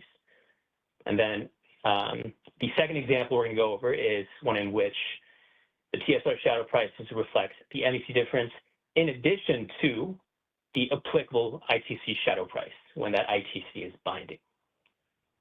So we'll come back to these limits in a little more detail later, but the last point we just want to make here is that TSRs, some types of TSRs can transfer energy in addition to other capacity products like reg up, spinning reserve, non-spin reserve, IRU, and all of these must come underneath the upper scheduling limit shown in the first inequality. Next slide, please. So this is the first example we want to go over. So, there are going to be multiple transfers on any given intertie, going up or down, northbound or southbound, but we're going to focus in this case on just one individual transfer from Pac West to CAISO that are represented, once again, by two TSRs, one Pac West export TSR and one CAISO import TSR, both transferring and binding at their limits of 38 megawatts. And you can see here that the TSR shadow prices reflect, for the Pac West export TSR, for example, that's going to export power from Pac West to CAISO. And so the MEC difference is going to be the MEC Pac West minus the MEC of CAISO, which is negative $30.13. Next slide, please. This TSR has a negative shadow price, which indicates that relaxing the scheduling limit, or in other words, marginally increasing the transfer, is going to decrease the objective function, or in other words, total system cost, by $30.13. And so that's why we have the negative shadow price there. We're exporting cheaper energy from Pac West and replacing the higher cost energy we see in CAISO. And so that's how we reduce total system costs and get the negative shadow price on the TSR. Again, there were no binding ITCs here. So TSRs can be mapped to ITCs or ISLs, which are intertie scheduling limits. So for example, this Pac West export TSR is mapped to the Cascade ITC, but this ITC doesn't bind in hourly 18, so it has no impact on the TSR shadow price. Next slide, please. So now let's shift our focus to the Malin 500 intertie, which is another one of the three interties currently defined between CAISO and Pac West. Again, this is one individual transfer. There are going to be multiple transfers between CAISO and Pac West across multiple interties, but we're focusing on one transfer on one intertie here. And we wanted to illustrate this example first and foremost because its shadow price includes the MEC difference as well as the shadow price of the binding ISL. But also it's somewhat of a unique example because CAISO is the higher cost BAA with a higher MEC. And yet you see this transfer occurring from this transfer occurring from CAISO to PacWest. So at first glance, that's very counterintuitive. So we want to go over this in a little further detail in the next slide. Next slide, please. Yep. So in rounding 18, again, CAISO is the much higher marginal energy cost BA with $52.13 versus that of PacWest at $22. So much more expensive than CAISO. And as you can see in the light blue arrow, because the supply is much tighter in CAISO, CAISO is importing through regular SR system resources as much as we can from PacWest up to the limit of the Malin 500 intertie scheduling limit of 1,608 megawatts. So we have to keep in mind there are both system resources, SRs, and transfer system resources, or TSRs. And they both share capacity on ITCs such as the Malin 500 ISL. And as I mentioned before, CAISO is importing a lot of cheap energy. There are a lot of system resources bidding very low. In fact, less than $1 per megawatt hour on the Malin 500 intertie. So that's really cheap energy we're getting from the Malin 500 intertie bidding. And in order to maximize that, the market recognizes that it's actually economic to send some energy from CAISO to PacWest in the opposite direction via TSRs in order to maximize the amount of power that CAISO can import via regular system resources, which again, very cheap, even cheaper than the $22 MEC from PacWest. So there's this interesting kind of interplay between transfer system resources and regular system resources, which again, compete for capacity on ITCs. Next slide, please. And this interplay between the two types of resources explains the shadow price that we saw a couple of slides ago of negative $21.15. And so we're going to try to break this down. There's two components that lead to the final shadow price for the CAISO export TSR and the PacWest import TSR. So on the one hand, marginally increasing the transfer from CAISO to PacWest is, again, like I mentioned, in the counterintuitive direction, right, from the more expensive to the less expensive BAA. So this marginally increasing that transfer would actually increase system costs by the MEC delta, which is $30.13. On the other hand, marginally increasing the transfer from CAISO to PacWest is actually going to decrease system costs through another venue. The ITC, or excuse me, the ISL, the Malin 500 ISL, is binding at its limit with a shadow price of negative $51.28. So what this means is that when we marginally increase the transfer from CAISO to PacWest, we actually alleviate that constraint, right, by allowing more regular system resources to flow southbound. And by alleviating that constraint, we incur the shadow price associated with the ISL of negative $51.28. So in combination, we have these two opposing effects, but they net out to be overall economic for the transfer to transfer energy from CAISO to PacWest so that you can actually flow a little more through regular system resources southbound. So you get $30 per 13 cents, which is the MEC delta. And then you also account for the shadow price of the binding ISL. And that's how you get the overall shadow price for the TSR. Next slide, please.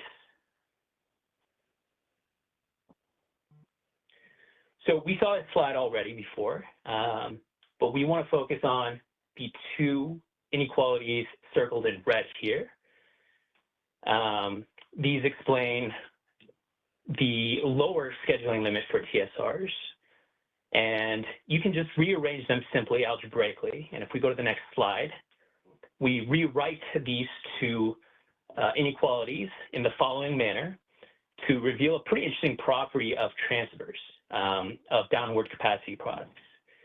Namely, that the transfer of regulation down or imbalance reserve down must be backed by the transfer of energy. And that makes sense intuitively, right? Because if you have a resource that's dispatched at nothing, 0 megawatts, then you can't provide any downward service from a baseline of 0. You need some sort of non-zero baseline from which to dispatch downwards. So for a given TSR, if it's transferring IRD of, say, 20 megawatts, then that same TSR must export also at least 20 megawatts. And this property actually explains some what appear to be at face value uneconomic transfers. So in Outing 17, for example, there's a type 4 TSR that exports energy from CAISO to Pac West. And again, we have that similar situation where CAISO is more expensive with a higher MEC than Pac West, but we still get this export of energy from CAISO to Pac West through this type 4 TSR. And when you look, it turns out that the IRD is actually much cheaper in CAISO than in Pac West. We'll get into that more later in the slides. But because IRD is so much cheaper in CAISO, it makes sense for CAISO to export IRD from CAISO to Pac West. But again, we have to go back to that property above. In order to export IRD, you also need to export some energy, or at least the same amount of energy. So because we're exporting 20 megawatts of IRD on a TSR, we have to export 20 megas of energy on the same TSR. And the transfer is economic overall because the delta between the IRD of CAISO and Pac West is bigger than the delta of the energy between CAISO and Pac West. So the gain of that you get from the transferring IRD from CAISO to Pac West outweighs the loss that's accrued from exporting energy from CAISO to Pac West. Next slide for Scott, please. Yeah, thanks, Dan. So I'll just walk through these next two slides and then give it back to Jenny, and then I'll be back for the envelope multiplier results. But here, we wanted to show how the transfers on the TSRs look over the course of all 24 hours in the case. So what we're looking at here is the energy, IRU, and IRD transfers across the whole day, with the import and export limits on there on just the CRAG intertie. And these are just the optimized transfers. So these are the transfers that the market is able to optimize flow on. So in blue, we have the energy transfers. In green, we have the IRU. And IRU and energy compete for capacity, so we can't have that IRU overlapping with energy. For instance, here, so positive is export direction and negative is import direction. So we have a 20 megawatt limit in the export direction. So if we have 10 megawatts of energy export, we could only have 10 megawatts max of IRU. They're both products in the same direction. The IRD in gray, as Dan was just explaining, it needs an energy award supporting it. So there's essentially a blue energy award behind all of those gray shaded areas. And that's why we have that net energy transfer line in light or dotted blue. So that shows what the net energy transfers look like. So as Dan was explaining, these transfers are decided based on the, well, in this case, there's no binding ITC. So these transfers are set just based on the economics and the price differences between CAISO and Pac West, between energy, imbalance reserve up, and imbalance reserve down. Next slide, please. These are the transfers on Malin 500 across the entire day. These, you might realize, look a little bit different, and that is because there is one additional piece impacting the economics on these TSRs, and that is that the Malin 500 ISL is binding in all hours. So this is what Dan was mentioning before about the interplay between clearing system resources against TSRs. And so that creates a slightly different set of kind of pricing and trade-offs for the energy, and therefore on the IRU and IRD on these Malin TSRs. And so this is what we see on those Malin 500 TSRs over the course of the day. One thing I would point out here is that both the CRAG and the Malin TSRs were using up all of our import direction limit in both cases, which is what we would expect when we see higher prices in CAISO. And then in the export direction, we see it kind of changing throughout the day, but we're getting good use out of most of the ETSRs. We see them hitting their limit in most hours of the day in actually both directions. Next slide, please. I'll turn it over to Jenny to talk about the high demand benchmark. So Jenny, we do have a couple questions in the queue. Do we want to take those before going into the high demand day? We had the question slide after that. It's up to you. Okay, let's take the question. Okay. Michelle and then Kelly. These TSR limits are not expected. So why did you use them since market configurable parameters is different than market sim? That's typical. Even with the production, right? When ERM entity or EDAM entity join, they gradually open up the transfer limit. That's typical. Okay, so it is expected. So I guess I was a little confused because you said this is not what you expect to see. Yeah, I mean, it will, in a week or two, they will gradually increase the transfer limit. Okay, well, if you're doing configurable parameters, it seems like you should probably, actually, model something you think might actually occur. Okay, then I also wanted to say, when you're seeing cheaper energy coming from the north to the south, that's because resource adequacy resources are required to bid zero, right? I mean, it's not because the energy cheaper, it's because we paid for it and we're bringing it in. So maybe that's something we need to change. I mean, you called it cheaper. It's not cheaper. They don't have to bid zero for energy. Yes, they do. RA imports do, but maybe that we'll talk about that. Yes, yeah. So just to be clear, it's not like it's cheaper energy. It's probably more expensive. Okay, let's see. Are these results that you're seeing in market sim, or is this results that you're seeing only in your configurable parameters modeling? I'm getting confused about that. We use market sim trade day October 4th as a starting point. You're seeing these results in market sim, even though you could be modeling something different. Okay, got it. Let's see. Who gets the, who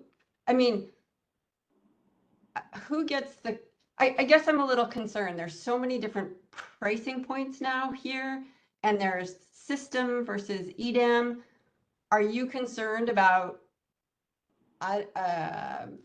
some sort of, odd bidding behavior?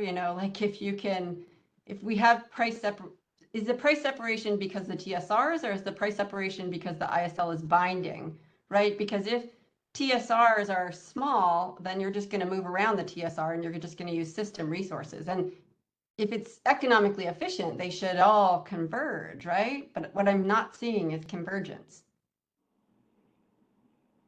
That's right. I agree. That's the expectation for the efficient market, and that's also our expectation over the long term.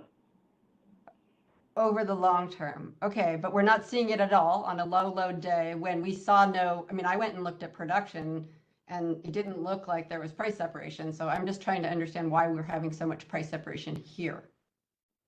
Which price separation do you refer to? What we've been talking about, right? The MECs? That's not price separation in your mind? No, I mean, that's new. That's new in EDAN. We have different MEC. In current production, we have system-wide MEC. Yeah, I mean, this is just one snapshot, and we'll keep monitoring this in power operation and into production, and we share the same concern as you. We all, pay electricity bill, right? We care about efficiency and potential market manipulation. Okay. We keep eye on that. I looked at 10.4 production. I don't think I saw that separation. In Market Sim, we do see that separation, which is less efficient. Shouldn't we be trying to understand why it's less efficient? I don't know where you get the production data. We don't have Pac West. We don't have Pac East or Pac West in October 4th production. They're not in the market. Okay, not in the day ahead. Okay. Well, okay, so we add them and we get price separation. Doesn't seem like a great result, but okay, thanks. Okay, let's go to Callie Wells. PTF, can you guys hear me okay? Yes. Yes. Okay, great. First of all, thank you guys for doing a deeper dive into the pricing. I think we had asked some questions during the last meeting to better understand this. So I guess I have a couple just really, I think, high-level questions, and maybe one is best through a very simplistic scenario. So if there is a TSR between CAISO and Pac West, and it's fully used up by imbalance reserve up, will that TSR have a shadow price? I think the answer is yes, but if you can confirm that. Yes, that's right. Okay, so if a transfer between those two BAs is entirely used by imbalance reserve up, that will cause the MEX in those two BAs to be different. Do I have that right? As long as the condition is satisfied that all import TSRs for CAISO in the example are binding at their limit with either energy or IRU on the TSRs. Okay, perfect. I just wanted to make sure I understood that interplay, and I think I saw it on your formulas there. So my second question is actually, I think I want to better understand something you mentioned on this slide. So you said that on the slide, the TSR is binding in both the import and export direction at the same time. Did I misunderstand that? Or can you help me understand how are they defined by direction separately? I think I just missed something. Yes.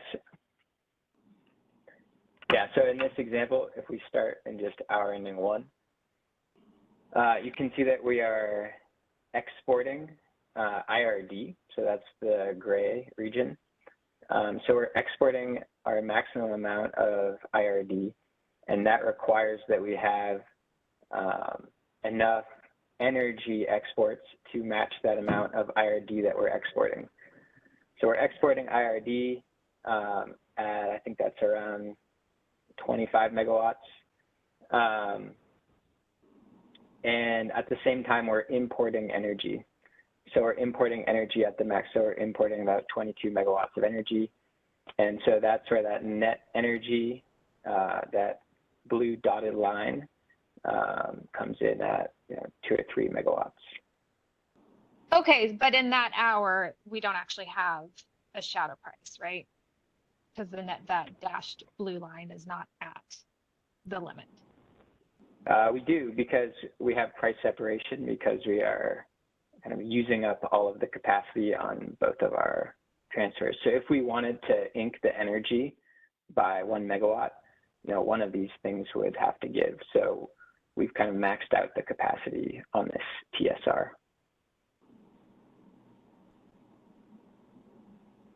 That's what drives the price separation. Okay, yeah, I'm sorry. So are the TSRs defined separately by direction? Because I always think about like if we're exporting one thing and we're importing something else, you take the net of the two to figure out if we're at the limit. Yeah, and that's why we really wanted to show all of the different products on one chart, because if you just look at one, you might miss what's going on the other, and it might look like, hey, why do we have price separation when the net energy transfers are not hitting their limits? So we wanted to illustrate here that we actually do hit the import limit in all hours, which drives that price separation. But if you just look at net energy, you would miss that we actually are binding in both directions in some hours, and so the net energy might not hit that limit. Okay. Okay, I'll have to think through that one again. Sure.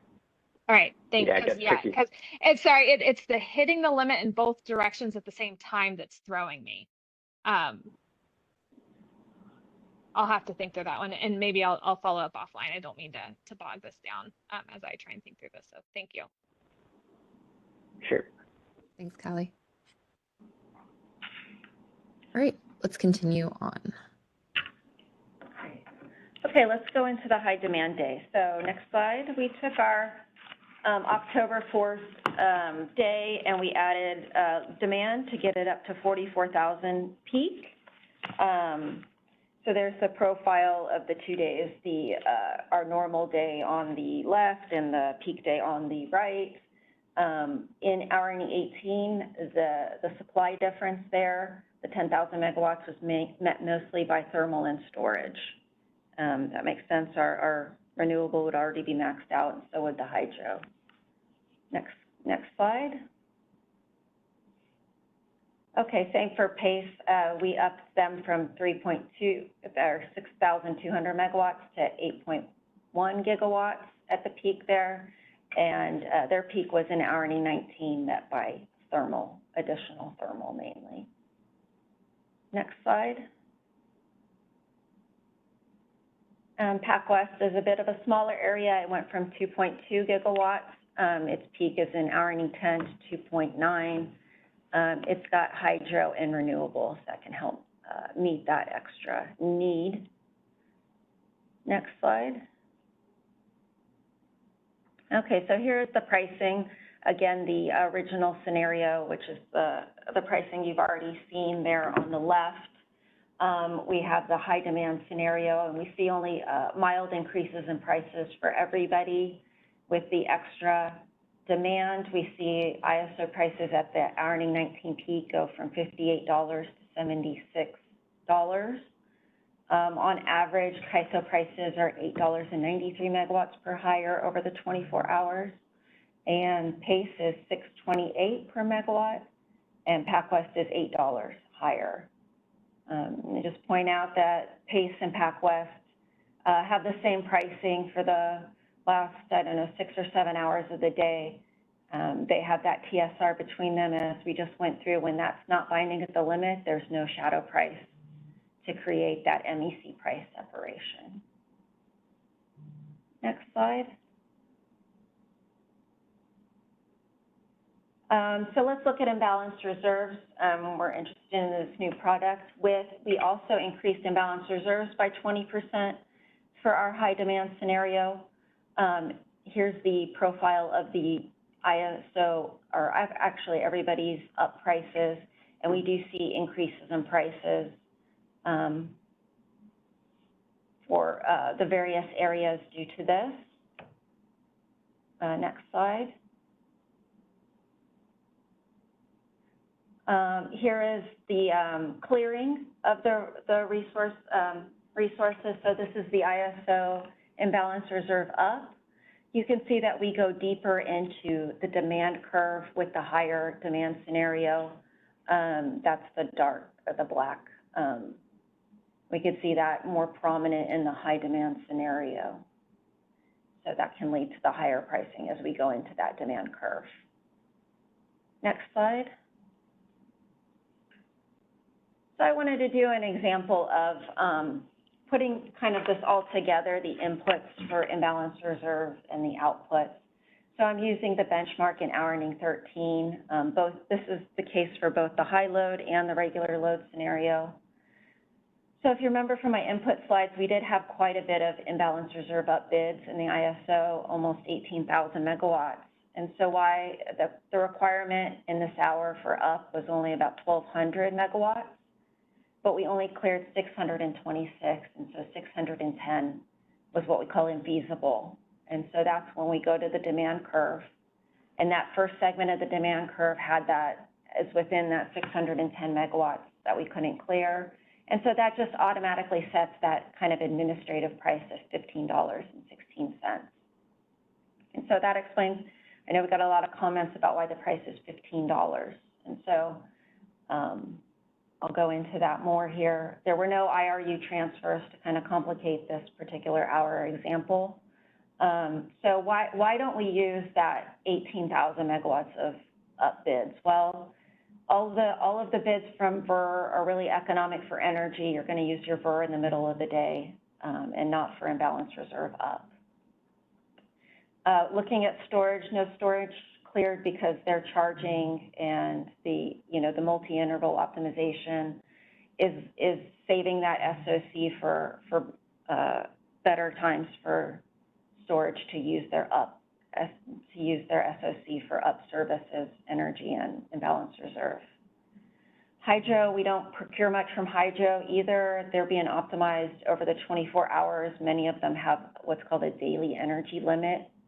So that will limit hydro to being optimized for the best hours for those megawatts.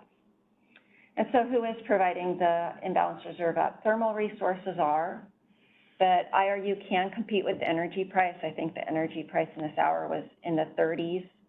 So you can see if a thermal resource bids 25, they'd rather be dispatched for energy over the IRU price of $15. So we don't get the more IRU procurement from the thermal. And so this shows how we will just use the demand curve megawatts and the infeasibility rather than just start up more resources to get to the higher priced IRU. So we're not going to go all the way up to $55 and get all of the IRU. We will use the demand curve and set a lower price. Next slide. Okay, and then let's just go to PACE's imbalance reserve. We do see some more of that demand curve megawatt clearing in the high demand scenario. Next slide. I'm going to try to get to our other analysis. We have a lot more. Pac West, just some amount of additional demand curve clearing for their up. Next slide. And so imbalance reserve prices stayed relatively the same in our two scenarios. So again, the original demand scenario on the left, and you don't see much difference in the high demand. That makes sense.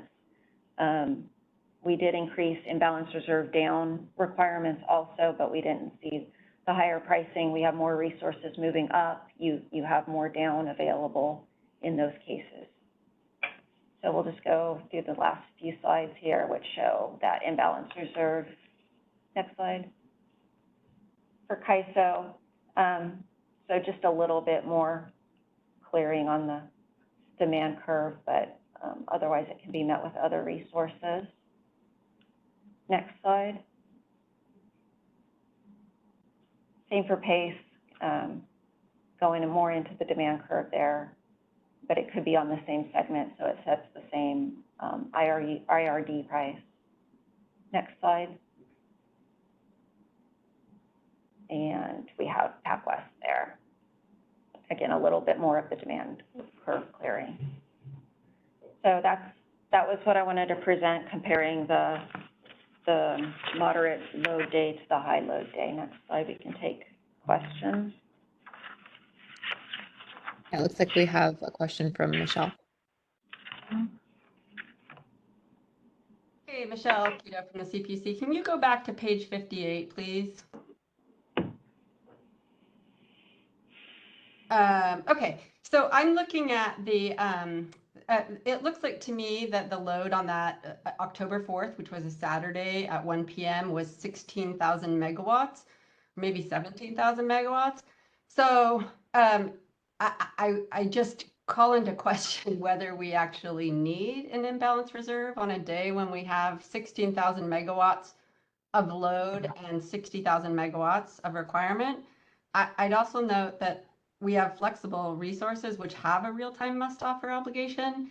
So I guess I would just point out, the other thing I'd like to point out is, you know, when we procured 97.5%, you know, in the fall of 2023, we committed all these gas units and then had to pay them BCR. So I will just reiterate again, it seems like we are creating a problem to solve a problem that doesn't necessarily exist. You know, in this case, you know, we have load is low, we have lots of resources, we have flexible capacity resources that have a must offer into the real-time market, and we have 60,000 megawatts given, you know, the setup. So it really just sort of begs the question, why? So I'll just leave it at that. That's my comment. Thanks. Okay, thank you. Michaela?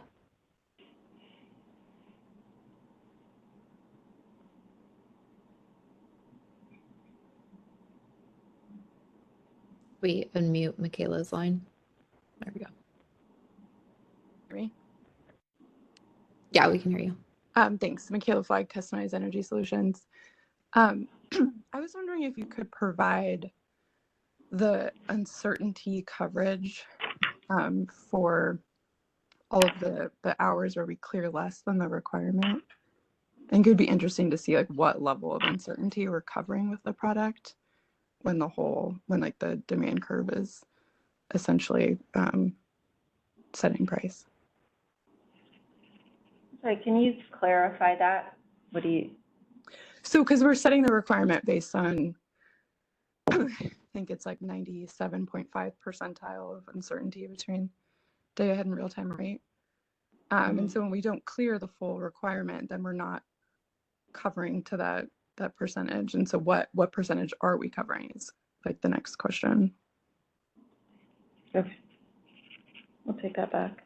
Yeah, I think that there's a slide later on to cover that.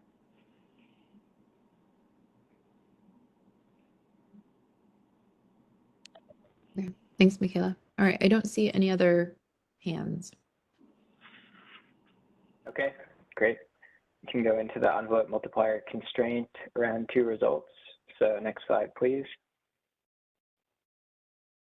So I left a lot of the background slides in here from our first session, but just to refresh quickly, we're talking about 2 new state of charge constraints, which are the up envelope and the down envelope.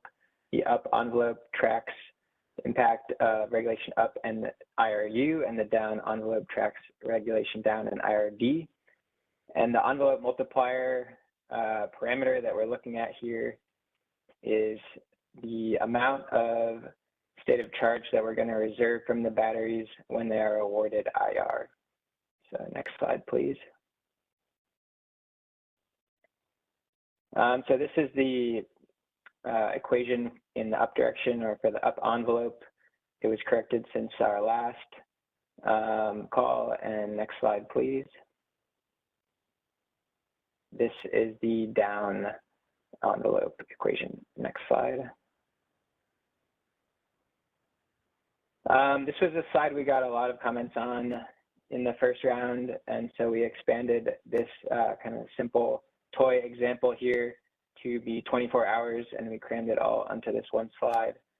So this is just a toy example to show you how these envelopes are calculated at the individual resource level from 1 hour to the next for all 24 hours in the day. I'm not going to go into all the details here. This is more a slide for your reference. One question we had at the last call was, you know, if I hit the limit on one of my envelopes, does that mean my battery can no longer be dispatched in that direction for the rest of the day? And the answer to that is no. So in our example here, where we've expanded to 24 hours, in hour ending 16, the battery hits the SOCD limit. So the SOCD hits the SOC max of 100 megawatt hours. However, the battery can still be dispatched for energy, and that can move the SOCD down along with the normal energy state of charge. However, once the envelope kind of starts to separate from the normal state of charge, there is no way that that envelope shrinks. It can only grow. So the shaded bars, they track with the normal state of charge. This is for the chart on the right, the state of charge with envelopes, but they don't shrink. And they'll grow with the IRU or IRD, and then also with the regulation that the resource is awarded. Next slide, please. So to get into our analysis, we reran the same 7 different values for the envelope multiplier for our improved benchmark scenario. And then we also ran all 7 multipliers with our high load benchmark scenario. Both benchmark cases showed similar overall results to the first round of analysis, which is that lower multipliers result in higher battery supply of IR and decreased IR prices. And when we have higher multipliers, we have lower battery IR awards, and we have higher demand curve procurement and higher procurement from other resource types, as well as, importantly, higher IR prices. Next slide, please.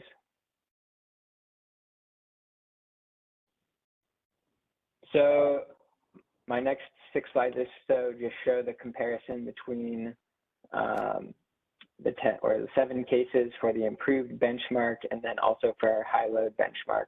So this is our improved benchmark, the battery energy awards, and the CAISO energy pricing. You can see that there's not a huge spread here between the different cases, even from the 10 to 100% multiplier. Next slide, please. And this is for our high load benchmark. So our high load benchmark also saw limited impact to the battery energy awards or the CAISO energy price. Next slide, please. This is our IRU awards and pricing. This is our improved lower load benchmark. So it looks very similar to what we looked at in round 1. Next slide, please. And this is our high load benchmark. So we see higher IR pricing and higher overall battery IU awards, but the overall trend is pretty consistent. Next slide, please. And the same is true for IRD. So this is the IRD charts, awards on the left, pricing on the right. And this is the lower load benchmark. Looks pretty similar to what we presented last time. Next slide, please. And this is the higher load benchmark. So yeah, we see the slightly higher battery IRD awards and slightly higher CAISO IRD price in that higher load case. Next slide, please.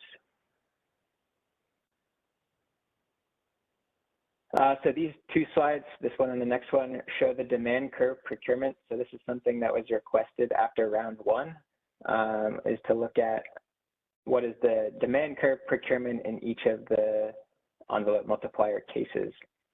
So you can see here, those darker lines, they're the higher envelope multipliers. We procure a lot more from the demand curve in those higher IRU prices or higher envelope multiplier cases. We see a little bit less so for IRD. We don't have the same battery impact on the overall IRD market in our example case. Next slide, please.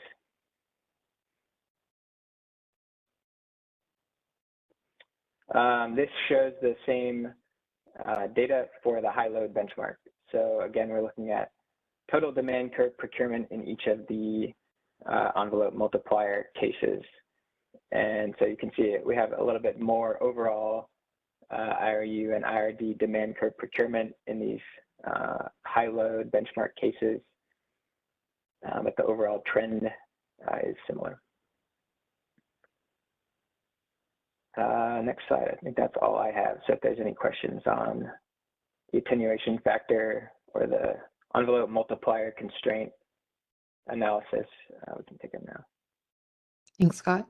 Yeah, it looks like we do have a hand from Alva, and I'll note it's 3:02 p.m. So I realize we're at time, but we'll plan on continuing the rest of the slides, and we'll plan on extending the time of our next working group session as well. So let's go ahead and take Alva's question. Thank you. Can you hear me? Yep.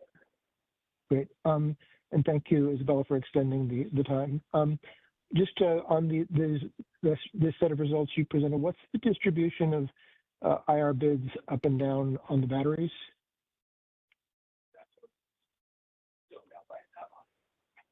The distribution. Did you mimic the same mix as you had previously presented overall, or were the batteries all bid at zero, or what was the distribution of the bid ranges that you had on the batteries on the IR? I'd have to double check on that and get back to you. I don't remember if we presented last time the input bids by resource type, but the batteries count for overall kind of a proportional amount of the IR bids. The pricing on those bids, I would have to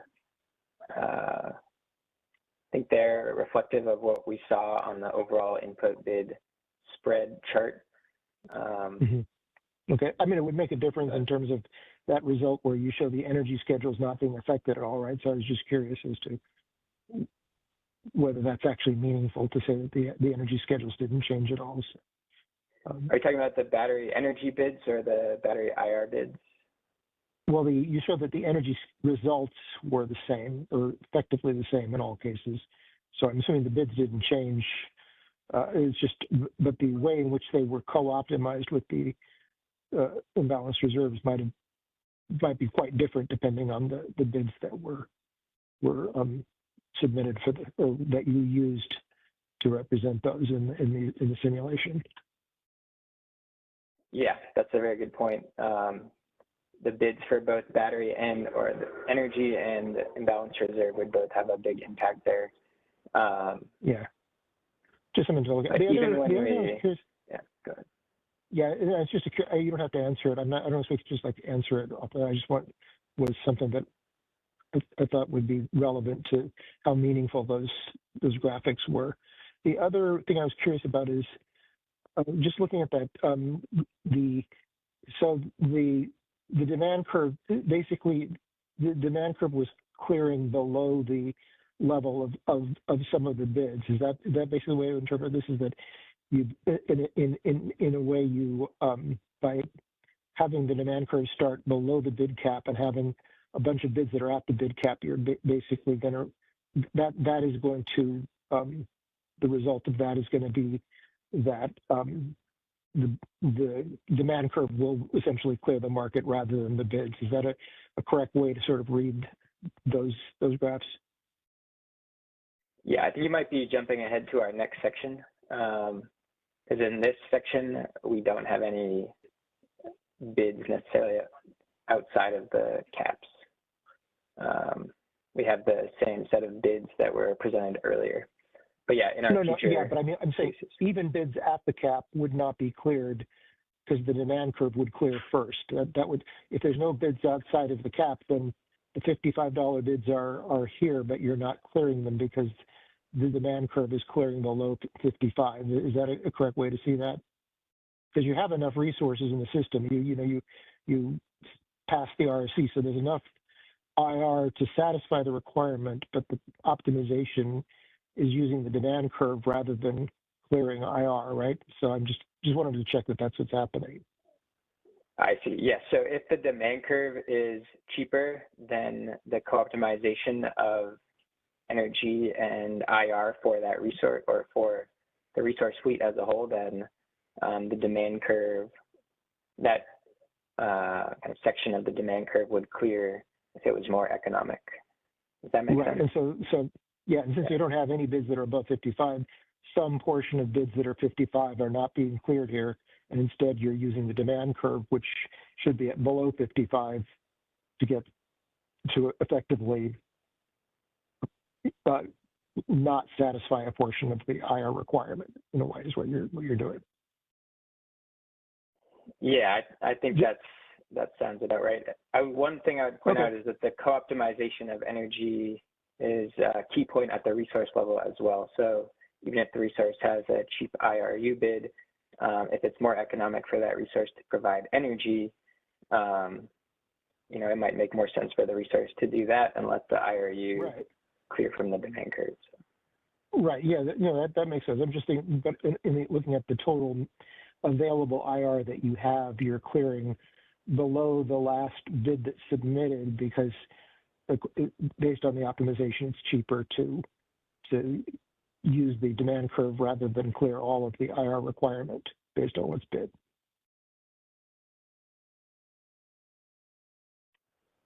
Yes. Yeah. And I would, I think, yeah. Thanks, Scott. Appreciate that. That's all. Thanks, Alba. And then it looks like we have a question in the chat from Michelle Keto just asking, how did we seed the bids or were they overwritten? Yeah, so we used kind of a combination there of bids that had been submitted and some of the bids were seeded. And I do not have that breakdown, but we can maybe try to get that for the next one. Okay, thanks, Scott. All right, we'll move to the last section here. Thanks, Scott and Isabella. We'll go to the next slide. Yeah, so for this set of analysis, very similar to what we presented in the first round with some changes that are listed below. So here we wanted to explore the impacts of what happens when we extend the demand curve beyond the $55. So we extended the demand curve to $110 and $165 to see what happens. But however, there is the third configurable parameter, which is the default bid price that was still being set to 55. We didn't touch that. So you would see mitigation happening. So even though the bids were above $55 and the demand curve cap was more than 55, the mitigation will set the price back to 55 and you will see most of the prices are clearing below that. And for these scenarios, we used IR bids that were all set to 0 for the first case and then spread out between 0 to 27.5 and 55, and even a few cases where bids exceeded $55 all the way to $165. So all these analyses were very similar to what we observed in the first round of analysis. Whenever we have higher IR bid prices, that results in higher IRBA level prices because the price is being set by more expensive bids. And also we do not see much impact on the energy prices, as what happens is the IR requirement is either satisfied by the bids in the BA or through the demand curve. So little impact in the energy prices there. Next slide, Isabella. Okay, so in all these slides, the next 6 or 7 slides, we have the original demand case on the left and the high demand case on the right. So here you see the CAISO energy prices marginally higher between the original demand and the higher demand case. But however, between the different scenarios for each demand level, we see little impact to the energy prices. And the next slide, please. So similar observation that we can extend to Pac West as well. Original demand and high demand case here. And next slide, please. This is again for Pac East now. showing the slight increase in the energy prices in the high demand scenario. Okay, go to the next slide. Okay, now we see the IRU price increases with the higher priced IRU bids, very similar to what we saw last time. The price is being capped at the $55 level due to mitigation happening to the IR bids in the cases where the demand curve cap was more than $55. And you do see that in some of these cases, even though the price demand curve cap and the bids were submitted to be more than $55, if the demand curve is less than $55, you would see a lower price. So that was happening for some of the higher bid price cases here. Also, good point by Alba, which he said that when the demand curve price points are cheaper than the bids available, they will set the price for the BA. And similar observations in the next two slides, extending it to Pac West and Pac East. Next slide, Isabella. As IRU bid prices increase, we do see higher IR BA level prices. Okay. Next slide, Isabella. This is for Pac East now. Okay. And in all these slides, on the very bottom, you see the $0 case happening. So when there is $0 bids available throughout the system and the price curve cap at $55, you would see those bids setting the price for most of the hours. But even in the $0 case, for 1 or 2 hours there on the left for Pac East and several hours for Pac East, if the demand curve is setting the price, that just means that we've exhausted the $0 bids for energy and for all the other constraints that Jenny showed in her slide. So we have to go to the demand curve to set the price. Okay. Next slide, Isabella. Okay, the next 3 slides are for the IRD prices.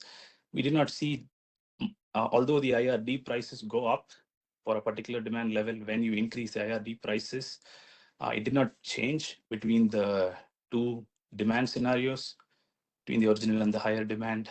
They stay relatively the same for CAISO. And next slide. Same thing for Pac West.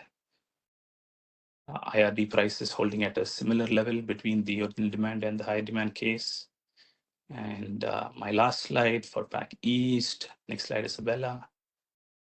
Similar observation where IRD prices are relatively the same between two scenarios. Okay, and that concludes my section. I'll open it up for questions.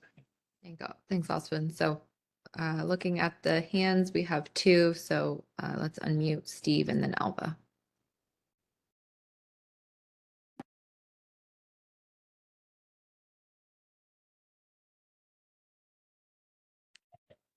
Steve, you may be muted on your device. Can you hear me now? Yes. Yes. Hi. Okay, Steve Keene from Edison. I'm having a hard time understanding how the demand curve is interacting with the prices. So, like when you say that the bids you're putting in are from $110 to $165, I don't understand how you can get a price less than, less than 55, because I'm assuming they're all being then set at the default energy bid of $55. So it would seem to me if all the supply is being bid at $55, how can you get a price less than that? Yeah, so for that particular hour, Steve, the demand curve could have a price point that's less than $55, the first segment of the demand curve. So only the price cap was extended, not that we entirely shifted the demand curve above $55. Okay, So but if the supply, but you're talking about a situation where supply is saying, I won't supply unless I get $55. And then you're saying, oh, well, we're going to pay $40. You won't, but if everything is bid at 55, how does somebody get paid 40 and have to provide?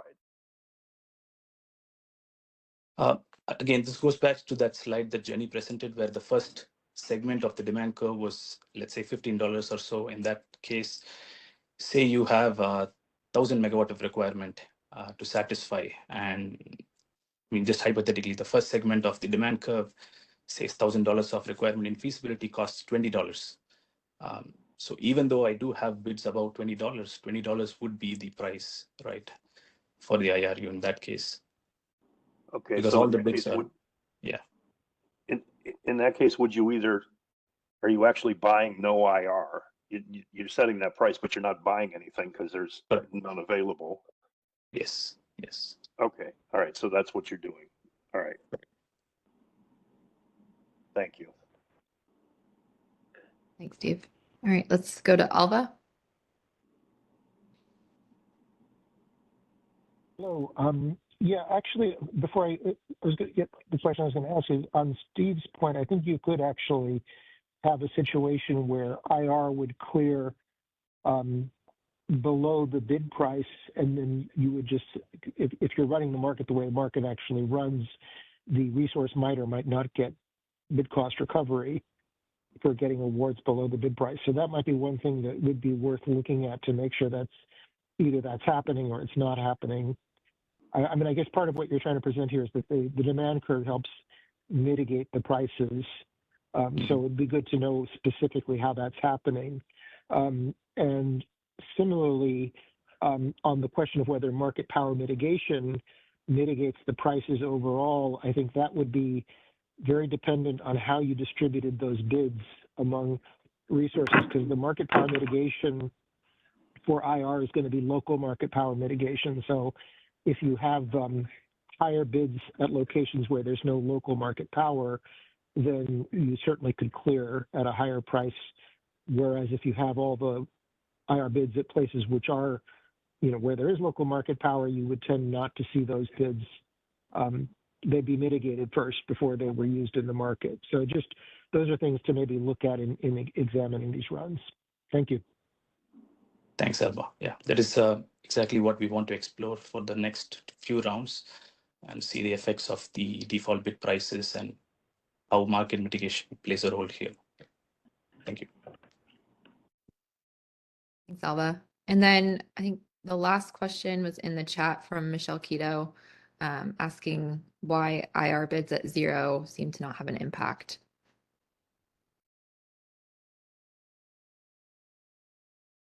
Can Michelle clarify IR bids at 0 does have an impact? Usually the bid prices, the overall BA level prices tend to go down when IR bids are at 0. If we do have sufficient IR bids at $0, if we have sufficient volume of bids, then the BA level price would be $0.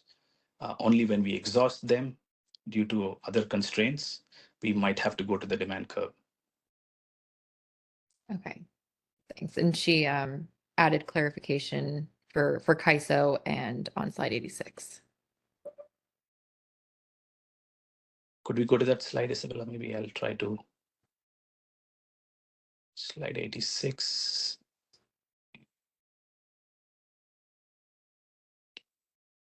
Yeah, so in slide 86, so the $0 bids for CAISO is the lowest curve here, the lowest gray curve.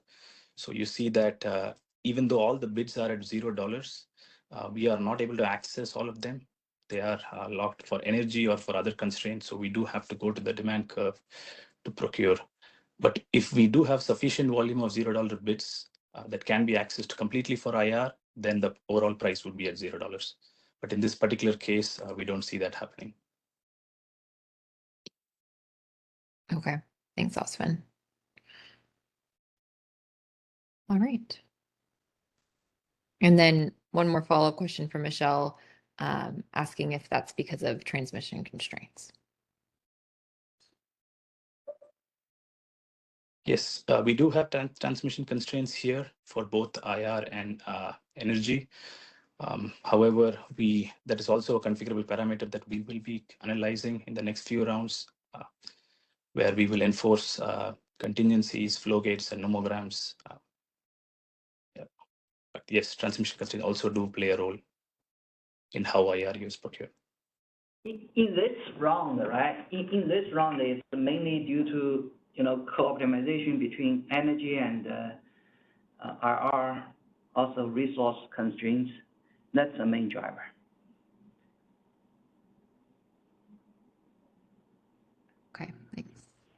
And looks like 2 more questions in queue. So Alva and Steve.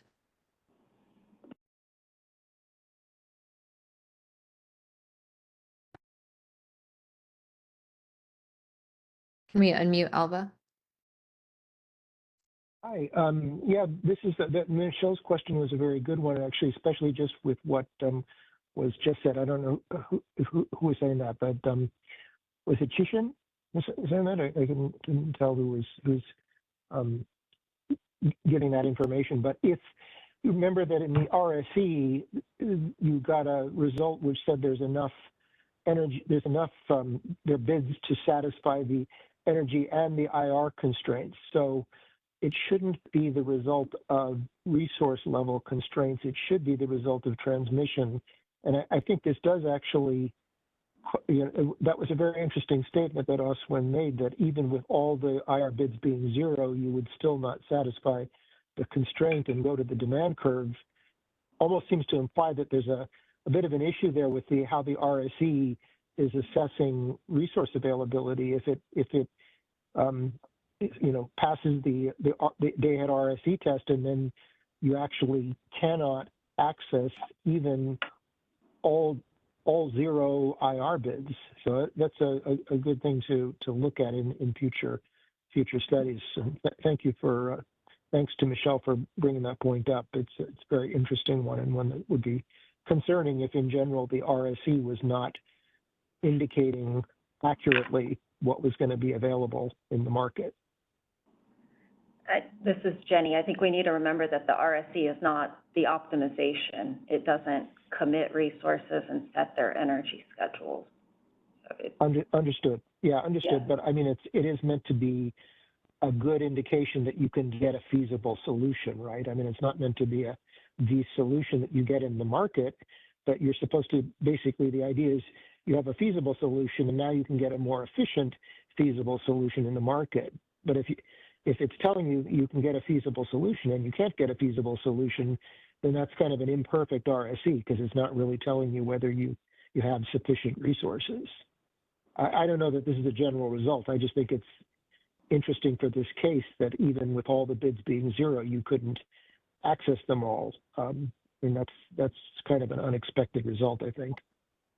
Yeah, I mean, in some extreme cases, right, RC, the bids is not a consideration in the resource sufficiency evaluation, right? So even the resources have $1,000 bids, right? Let's just assume for imbalanced reserve. Then it's still possible that the imbalanced reserve requirement is met. But now come to optimization, co-optimization of energy and capacity, those $1,000 bids will be basically replaced by the demand curve with like $15. That's the expected right? result. That's the expected result. The unexpected result is you put all the bids at 0, and those bids are still in the RSE, and even with them all being at 0, you're not able to access them all. That's all I'm saying. It's just something to look at. Yeah, we'll provide more details. We saw cases that $0 bid for the resources, which also have very low energy bid, like very low bids, like $0, $5, or self-schedules, right? In those cases, the resource will be awarded for energy first. Mm-hmm. Yeah. Then that capacity will not be available. Even, right, that imbalanced reserve capacity will not be awarded, even it has $0 bid. But you would have calculated in the RSE that there was enough available for the imbalance reserve up, and that would have been based on $0 bids. So there were enough other $0 bids to meet that requirement. Yeah, I mean, we did not do the simulation for the resource sufficiency evaluation. Okay. That's an important point then. Thank you. Appreciate that. Right. Yeah, thank you, Albert.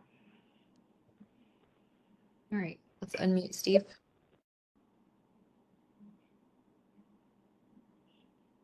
Hi, Steve Keen from Edison.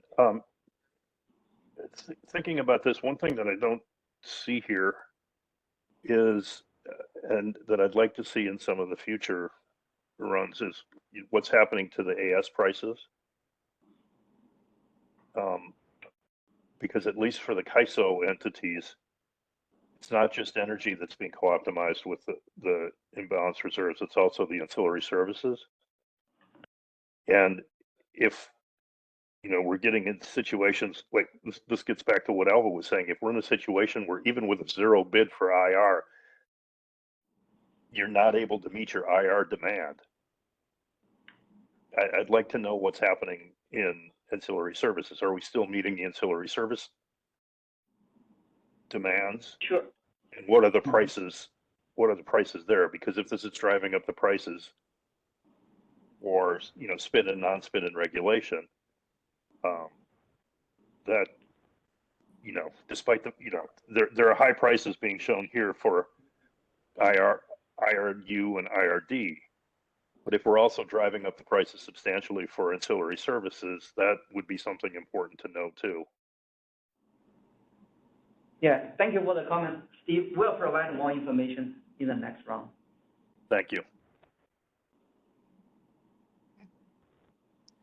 Thanks, everyone.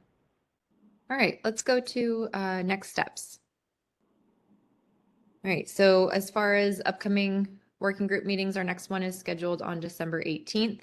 And then we'll have 3 more after that, January 29th, February 26th, and March 26th. And just to note that all these dates are tentative until confirmed through a notice in the daily briefing. Next slide.